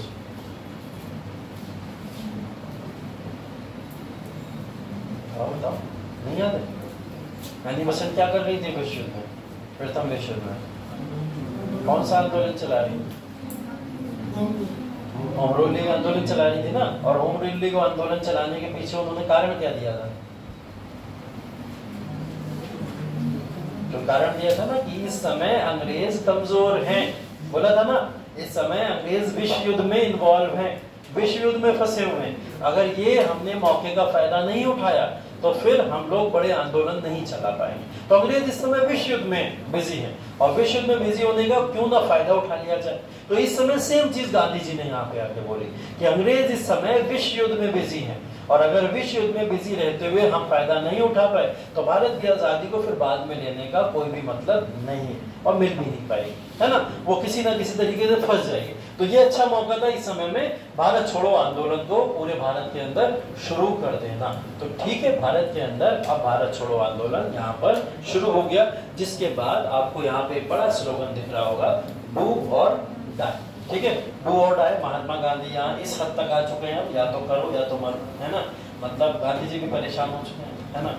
बोले हिंसा हिंसा हिंसा हिंसा के चक्कर में फंस के भारत की आज़ादी टलती जाती है। ऊपर से मुझे काले झंडे भी दिखाए जाते हैं, कोई जूता दिखाई दे रहा, कोई चप्पल दिखाई दे रहा है ना। अब एक ही साधन बचा मेरे पास में कि अब इसका सहारा लिया जाए, मतलब डू और डाई। या तो अब अपनी आज़ादी ले लो या आज़ादी लेने से पहले अपनी जान दे लो। ठीक है, कई लोग आरोप लगाते हैं महात्मा गांधी के ऊपर यहाँ पे कि जो बात मैंने भी आपको बोली और आपको यकीन भी हो गया कि गांधी जी भी हिंसा पे उतर है ना। नहीं हुआ यकीन, चलो अच्छी बात है। गांधी जी भी इस समय हिंसा के ऊपर उतर आते अगर ये बात वैसी होती जैसी लोग बोलते हैं। गांधी जी ने यहाँ पर करो और मरो का नारा जरूर दिया, लेकिन उसके अंदर अभी भी हिंसा के तत्व नहीं है।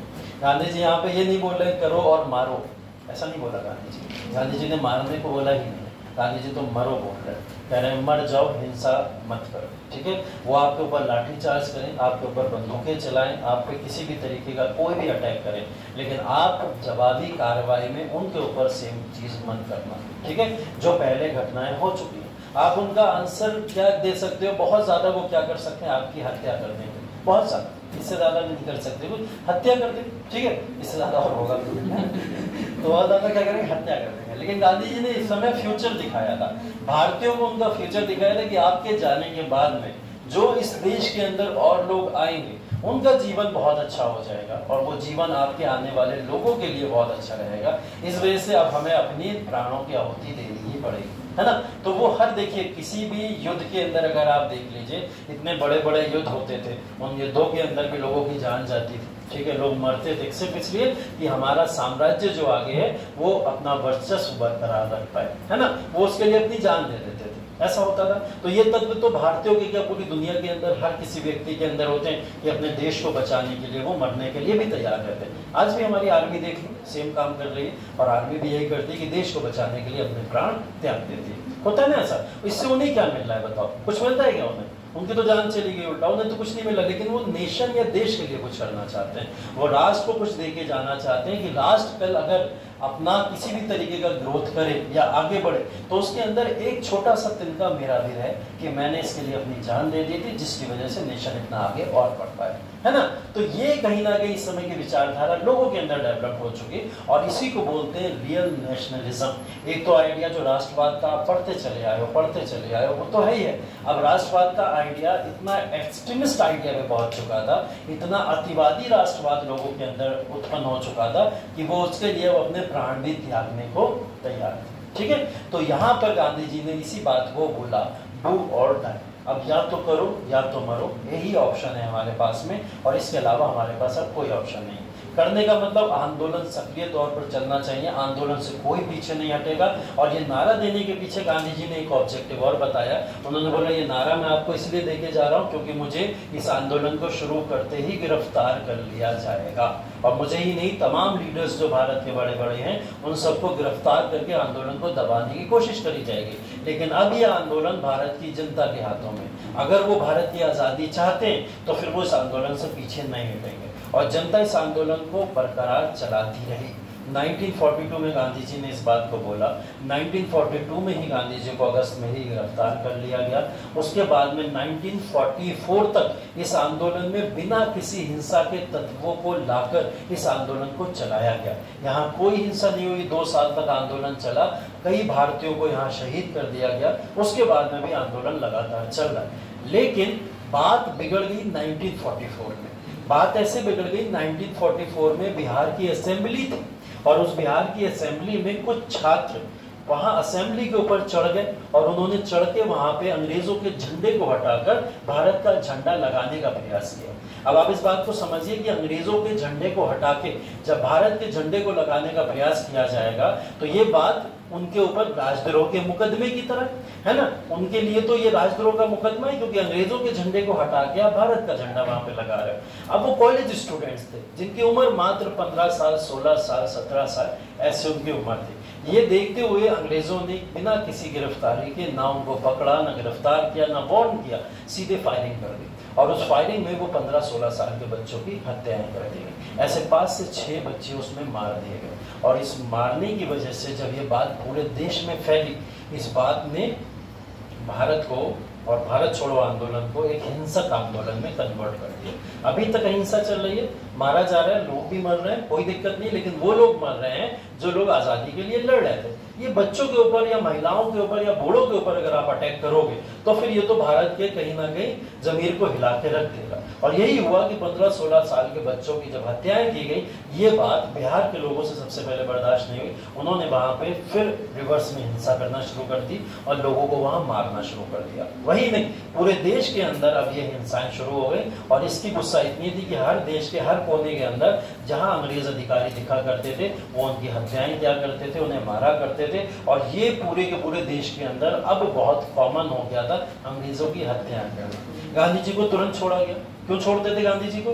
कि जाओ आंदोलन शांत करो, जाके वापस ले लो भारत छोड़ो आंदोलन। गांधी जी इस बार पक्के पे बैठे हुए थे। गांधी जी बोले मैंने बोला नहीं हिंसा करो और तुम लोग ने खुद हिंसा कराई और मैं अब वापस नहीं लूंगा भारत छोड़ो आंदोलन। उन्होंने लगातार डिमांड करी हिंसा मत करो, हिंसा मत करो, हिंसा मत करो, लेकिन गांधी जी ने इस बार बोला ही नहीं कि मैं आंदोलन वापस लेता हूं। क्योंकि गांधी जी एक बात पहले ही बोल के गए थे कि यह आंदोलन मेरे द्वारा चलाया जरूर जा रहा है, लेकिन इसका अंत भारतीय जनता ही करेगी और भारतीय जनता जब इसका अंत करेगी वही भारत की आजादी होगी, है ना। तो अब उन्होंने भी इस आंदोलन को क्या कर दिया था? स्वचालित आंदोलन। इसे बोला जाता भारत में एकमात्र आंदोलन कौन सा है जो स्वचालित कहलाता, मतलब खुद चला, अपने आप चलता रहा। तो गांधी जी भारत के बाहर जेल में जरूर आ गए थे, लेकिन जेल में आने के बाद में भी उन्होंने सिर्फ डिमांड करी हिंसा मत करो, अहिंसा को अपना धर्म बनाओ, अहिंसा पे काम करो, लेकिन हिंसा का सहारा मत करो। लेकिन क्या होगा?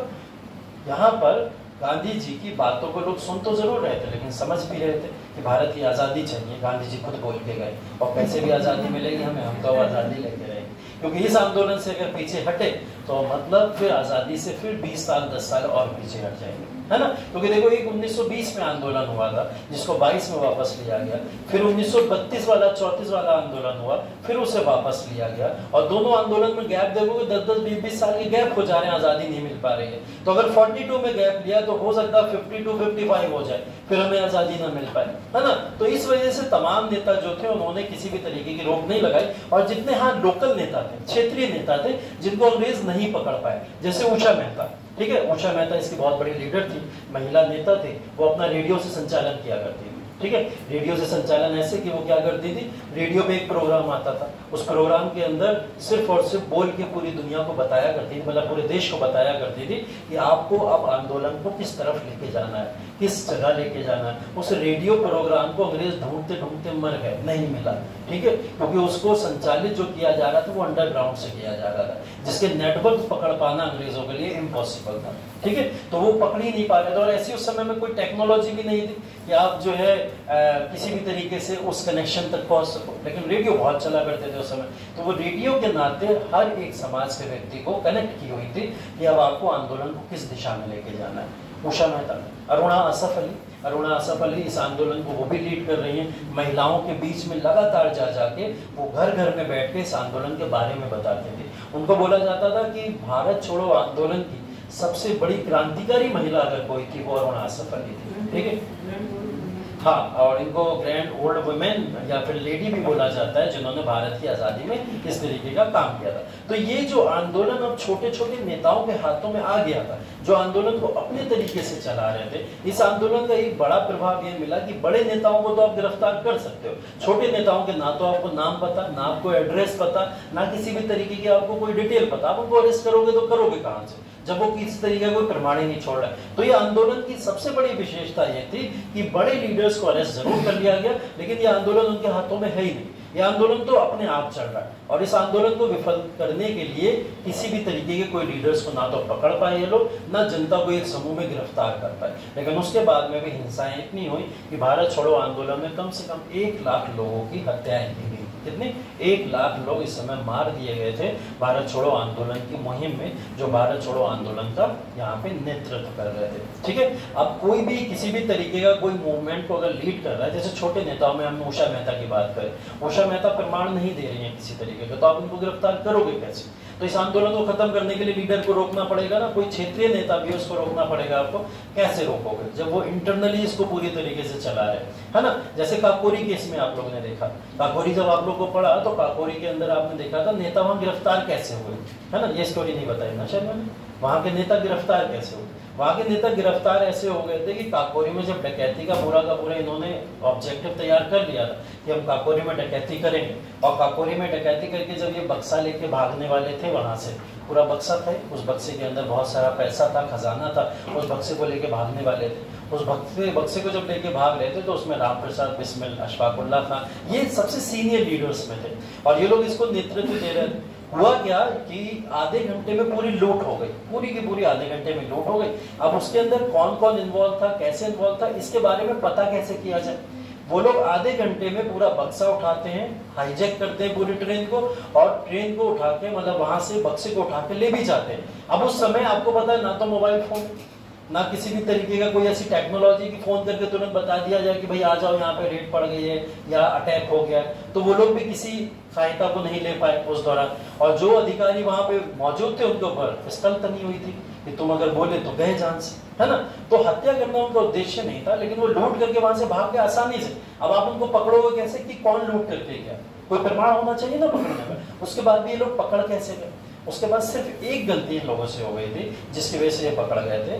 जब वहां से वो भागे तो भागते समय एक शॉल गिर गई उनकी वहां पे, ठीक है, वो शॉल गिर गई और उस शॉल में जो था एक वहां पे एक सिंबल बना हुआ था जिस सिंबल के ऊपर HRA लिखा हुआ है, ठीक है।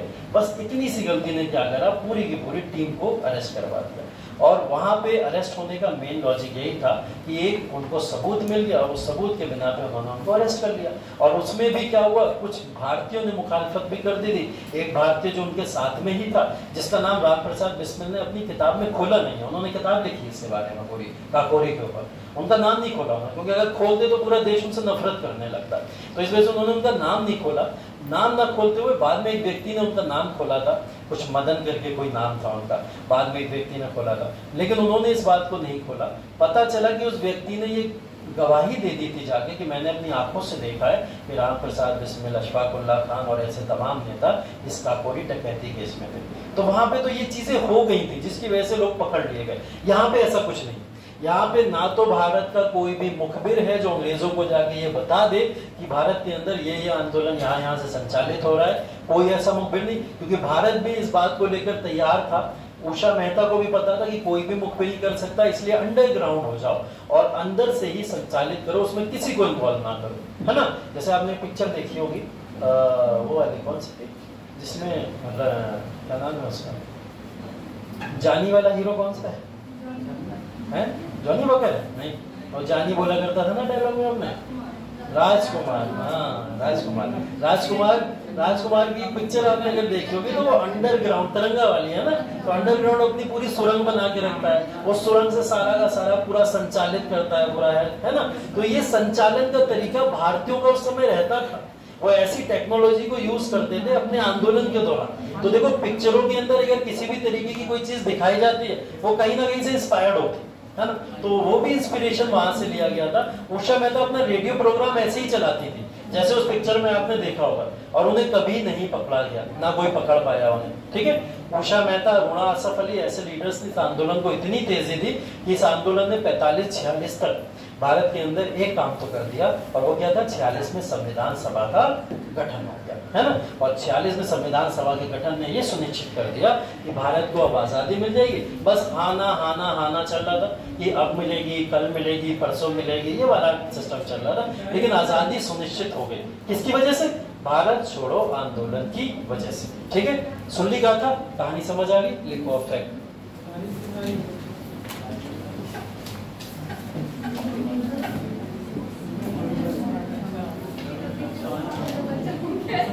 एक स्पोर्ट्स का भी पीरियड होना चाहिए ना अलग से ऐसे मौसम के लिए।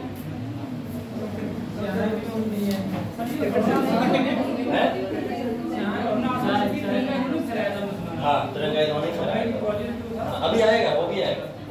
देखो 8 अगस्त 1942, 8 अगस्त 1942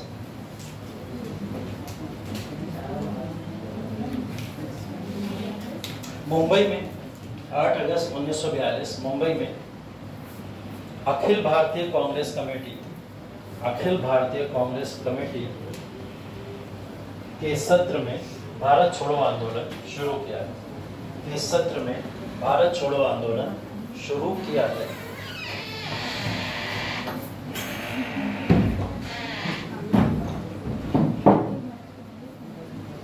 इस सत्र में भारत छोड़ो आंदोलन शुरू हो गया है।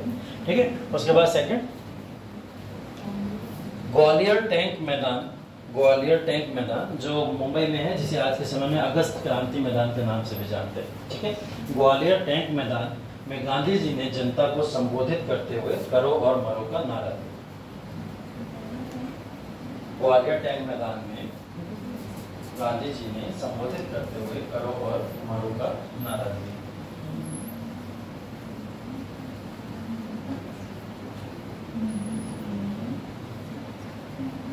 देखिए वो पॉइंट आ गया जो आप पुष्पा बोल रहे थे, तीसरा पॉइंट लिखा हुआ।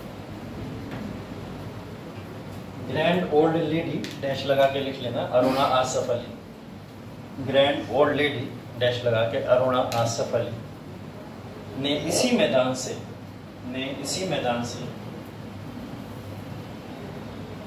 भारतीय ध्वज को फहराया। ने इसी मैदान से भारतीय ध्वज को फहराया। भारत छोड़ो का जो नारा है, ये देखो याद रख लो, जरूरी नहीं लिखना है इसको, अगर कहीं रफ में लिखना तो लिख लो। भारत छोड़ो का जो नारा है वो यूसुफ मेहर अली के द्वारा दिया गया था। ठीक है, एक्चुअल में भारत छोड़ो के बारे में जो चर्चा हो रही है बार बार, गांधी जी का आंदोलन, गांधी जी का आंदोलन है, गांधी जी का आंदोलन, लेकिन ये स्लोगन कौन लेके आया? यूसुफ मेहर अली। तो यूसुफ मेहर अली ने स्लोगन को यूज किया था। यही नहीं, उन्होंने साइमन गो बैक का नारा भी दिया था। तो साइमन गो बैक का नारा और ये वाला जो भारत छोड़ो का नारा किसके द्वारा दिया गया? यूसुफ मेहर अली। इसको कहीं रफ शीट पे आप यूज कर सकते हैं। ठीक है, कारण क्या है? कारण लिख लो जल्दी से इसके अंदर कि इस भारत छोड़ो के कारण क्या क्या है। पहला, क्रिप्स मिशन की विफलता। क्रिप्स मिशन की विफलता कारण में पहला क्रिप्स मिशन की विफलता। दूसरा, द्वितीय विश्व युद्ध में भारत की भागीदारी। द्वितीय विश्व युद्ध में भारत की अनचाही भागीदारी। द्वितीय विश्व युद्ध में भारत की अनचाही भागीदारी।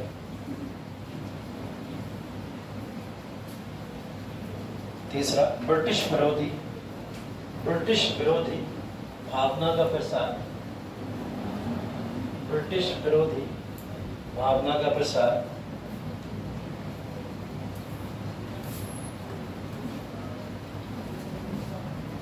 उसके बाद लिख लो कई छोटे आंदोलनों का केंद्रीकरण। कई छोटे आंदोलनों का केंद्रीकरण।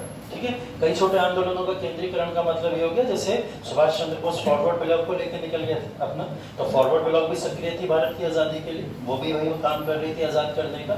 ऐसे ही भारत के और छोटे छोटे ऑर्गेनाइजेशन जैसे ट्रेड यूनियंस बहुत सारी बन गई थी, है ना, और ऐसे कई राष्ट्रवादी दल और भी थे जो भारत की आजादी के लिए लगातार प्रयास कर रहे थे। इन सब का केंद्रीकरण हो गया भारत छोड़ो आंदोलन। मतलब सारे किसी भी वर्ग का, किसी भी भेद का या किसी भी विचारधारा का व्यक्ति था, वो हर विचारधारा का व्यक्ति किससे आगे जुड़ गया? भारत छोड़ो आंदोलन से। एक समय को मुस्लिम लीग के कुछ नेताओं तक ने समर्थन दिया है। किसको? भारत छोड़ो आंदोलन को। क्यों? क्योंकि अंग्रेजों को भारत छोड़ने की डिमांड की जा रही है, और इसमें डिमांड को लेकर कुछ मुस्लिमों ने भी, जो मुस्लिम लीग के नेता थे, उन्होंने तक यहाँ में समर्थन दिया था। ठीक है, उसके बाद देखिए अगला, भारत की आर्थिक, अगला पॉइंट, हाँ क्या पार्टी को समझा लेते। पार्टी को समझा लेना आसान होता है क्या? पार्टी को समझा लेना, अभी तो इलेक्शन हुए देश में नए नए, तुमने देखा अभी पार्टी को समझा लेना कितना आसान होता है। समझा तो लिया ना, अभी कितने समय के लिए समझाया गया ये भी पता है? थोड़ा ही समय है, निकलने दो, कुछ समय जाने दो, सब पता चलेगा। ठीक, उसके बाद लिखिए भारतीय अर्थव्यवस्था। भारतीय अर्थव्यवस्था का विनाश। भारतीय अर्थव्यवस्था का विनाश।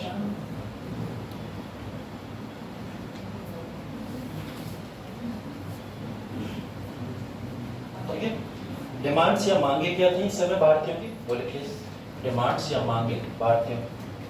पहली डिमांड, भारत में ब्रिटिश शासन को तत्काल रूप से समाप्त करना। भारत में ब्रिटिश शासन को तत्काल रूप से समाप्त करना।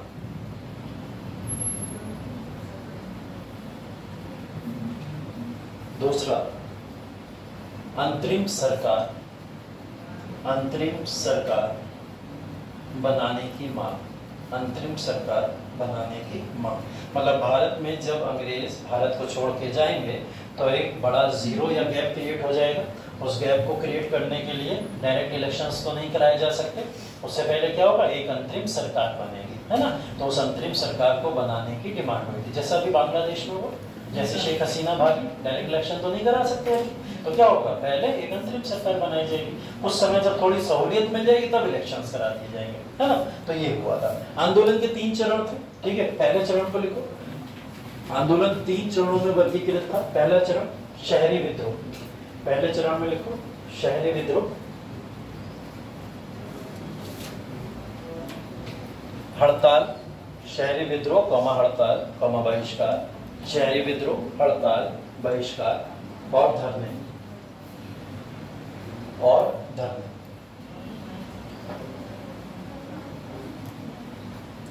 ठीक है। दूसरा चरण लिखो ग्रामीण इलाके, दूसरा चरण आंदोलन अब दूसरे चरण में ग्रामीण इलाकों में पहुंच गया, ठीक है। ग्रामीण इलाके जिसमें इंपॉर्टेंट कॉमा लगा के लिख दो, किसान विद्रोह, ग्रामीण इलाके, किसान विद्रोह, किसान विद्रोह, सरकारी भवनों पर हमले, सरकारी भवनों पर हमले। तीसरा चरण लिख लो, तीसरा चरण अलग अलग इलाकों में, अलग अलग इलाकों में समानांतर सरकारें गठित हो गई, समानांतर सरकारें गठित हो गई, अलग अलग इलाकों में समानांतर सरकारें गठित हो गई। और समानांतर सरकारों का मतलब हो गया कंटेम्परेरी गवर्नमेंट अलग बन गई है, मतलब कुछ यहाँ क्षेत्रों ने अपने आप को आजाद घोषित कर दिया, ठीक है। और उन्होंने बोला ब्रिटेन से, ब्रिटिशर्स से हमारा कोई लेना देना नहीं। मतलब जैसे एग्जाम्पल यहाँ बलिया लिखा हुआ है, ठीक है। बलिया में क्या हुआ कि यहाँ के लोगों ने अंग्रेज अधिकारी और अंग्रेज जो भी प्रभुत्व था उसको यहाँ से भगा दिया, पूरी तरीके से बलिया खाली करके अंग्रेज भाग चुके थे, क्योंकि उन्हें वहां हिंसा का इतना सामना करना पड़ रहा था। तो जैसे ही बलिया खाली हुई, तुरंत बलिया के अंदर भारतीयों ने अपनी सरकार बना दी और क्या बोला कि भारत के अंदर पहले जो सबसे पहले के इलाके आजाद हुए थे उसमें बलिया, तमलोक और सतारा थे, ठीक है। तो ये 1942 में ही आजाद हो चुके, ठीक है। देश तो 47 में आजाद हुआ, लेकिन ये इलाके 42 में ही आजाद हो चुके। तो इनके नाम लिख लीजिए, चाहे बलिया, तमलोक और सतारा।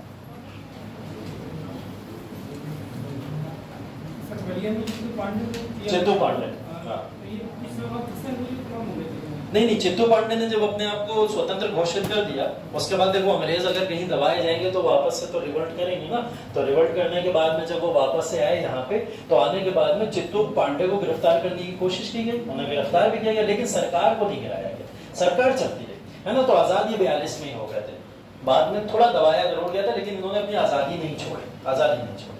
आंदोलन की सफलता, और अंग्रेज भी इस समय आजादी लेने के पक्ष में भी नहीं थे, बोले बलिया से आजादी छीन लेंगे तो क्या, 2 साल बाद तो आजाद करना ही है भारत को, है ना। तो फिर रहने दो, चलने दो। सफलता में देखिए भविष्य के नेताओं का उदय हो गया इस समय, भारत के भविष्य के नेता जो अब आजादी के बाद भारत को लीड करेंगे, ऐसे नेता देखने को मिले हैं, है ना, इस पूरे के पूरे आंदोलन में। जैसे राम मनोहर लोहिया, ठीक है, जयप्रकाश नारायण, अरुणा आसिफ अली, बीजू पटनायक,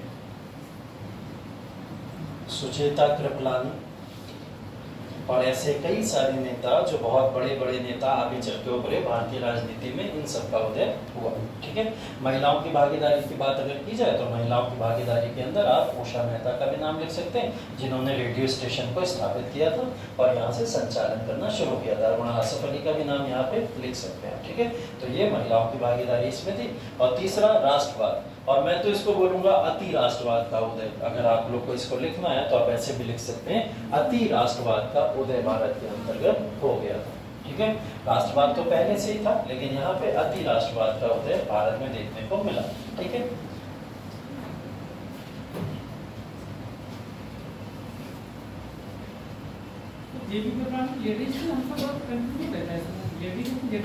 जयप्रकाश, वो सॉरी जेपी कृपलानी, हाँ जेपी कृपलानी। देखो कृपलानी में जो ये है, ये मेल है ना। और ऐसे जैसे आप उसमें कंफ्यूज होते हो ना, किसके अंदर जब हम बात किए थे ज्योतिबा फुले, हाँ ज्योतिबा फुले में कंफ्यूज होते हो ना, तो वैसा वाला कहते हैं जेबी कृपलानी जो है वो पुरुष है। हाँ। स्वतंत्रता का मार्ग प्रशस्त हो गया यहाँ पे, ठीक है। भारत लगभग 1944 तक, जैसे मैंने बताया, इस आंदोलन को कुचल दिया गया अंग्रेजों के द्वारा। कोशिश की गई, क्योंकि यहाँ पे हिंसाएं होना शुरू कब हो गई थी? 44 में। और 44 में हिंसा का कारण बिहार वाला बताया मैंने आपको, असेंबली वाला, वहां से हिंसाएं शुरू हो गई। तो अंग्रेज यहाँ पे आंदोलन को कुचल तो देते, लेकिन ये आंदोलन जिस तरीके से मैंने आपको बताया विश्व युद्ध के बाद में भी चलता रहा, ठीक है। यह आंदोलन पूर्ण रूप से दबाया नहीं जा सका, इसको कुचलने की कोशिश जरूर की गई, और इसी आंदोलन ने भारत को यहाँ पर आजाद करने में सबसे बड़ा योगदान दिया। तो इसके कंक्लूजन में आप इस चीज को लिख सकते हो। हाँ, सफलता में देख सकते हैं आप इस चीज को कि इसका क्रूर दमन, मतलब बुरी तरीके से इसको दबाया गया, जिस दबाने में, जैसे मैंने क्या बोला, हिंसाएं अंग्रेजों की तरफ से पूरी तरीके से की गई, और कितने, लगभग 1 लाख लोगों की यहाँ पे हत्याएं कर दी गई, ठीक है। तो ये इसकी असफलता का भी एक ये है कि क्रूर दमन इसके अंतर्गत किया गया था, तो एक असफलता का प्रमाण ये है इसके अंतर्गत, ठीक है। यहाँ देखो 1 लाख से अधिक लोगों को गिरफ्तार करके उन्हें मार दिया गया था। असमर्थन का अभाव भी है इसके अंदर, मतलब भारतीय पूरी तरीके से, जैसे मैंने बोला, हर वर्ग इसके अंदर आके अपने आप को आंदोलन से जोड़ लेता है, लेकिन उसके बाद में भी मुस्लिम लीग अभी भी इस आंदोलन से खुद को अलग रखती है और इस आंदोलन का पार्ट नहीं बनती, क्योंकि वो पाकिस्तान चाहते थे, भारत आजाद हो ऐसा नहीं चाहते, ठीक है। दूसरा, भारतीय कम्युनिस्ट पार्टी भारत की सपोर्ट क्यों नहीं करेगी? इंडियन कम्युनिस्ट पार्टी है जो आज के समय में भी संचालित होती है, communist party of India, CPI के तौर पर, ठीक है। एक मार्क्सवादी और एक लेनिनवादी, इस तरीके की 2 तरीके की कम्युनिस्ट पार्टी चलती है। लेकिन ये कम्युनिस्ट पार्टी तो भारत की है, इसने भारत के आंदोलन में समर्थन क्यों नहीं दिया? उसका कारण था कि कम्युनिस्ट विचारधारा भारत आगे लेके नहीं चलेगा। भारत की विचारधारा लोकतांत्रिक तौर पर चलने की है, या मार्क्सवादी या फिर कम्युनिस्ट विचारधारा पे नहीं चलेगा। भारत किस पे चलेगा? समाजवाद की विचारधारा पे चलेगा। तो कम्युनिस्ट लोगों ने जो इंस्पायर थे किससे? कार्ल मार्क्स से, लेनिन से, है ना, इन लोगों से जो इंस्पायर थे, उन्होंने भारत का समर्थन इसलिए नहीं किया क्योंकि भारत समाजवाद के पक्ष में था, ठीक है। इस वजह से इसका समर्थन नहीं देखने को मिला कम्युनिस्ट पार्टी की तरफ से, और हिंदू महासभा ने भी इसके अंदर समर्थन नहीं दिया। और हिंदू महासभा के समर्थन ना देने के पीछे का कारण क्या हो सकता है बताओ?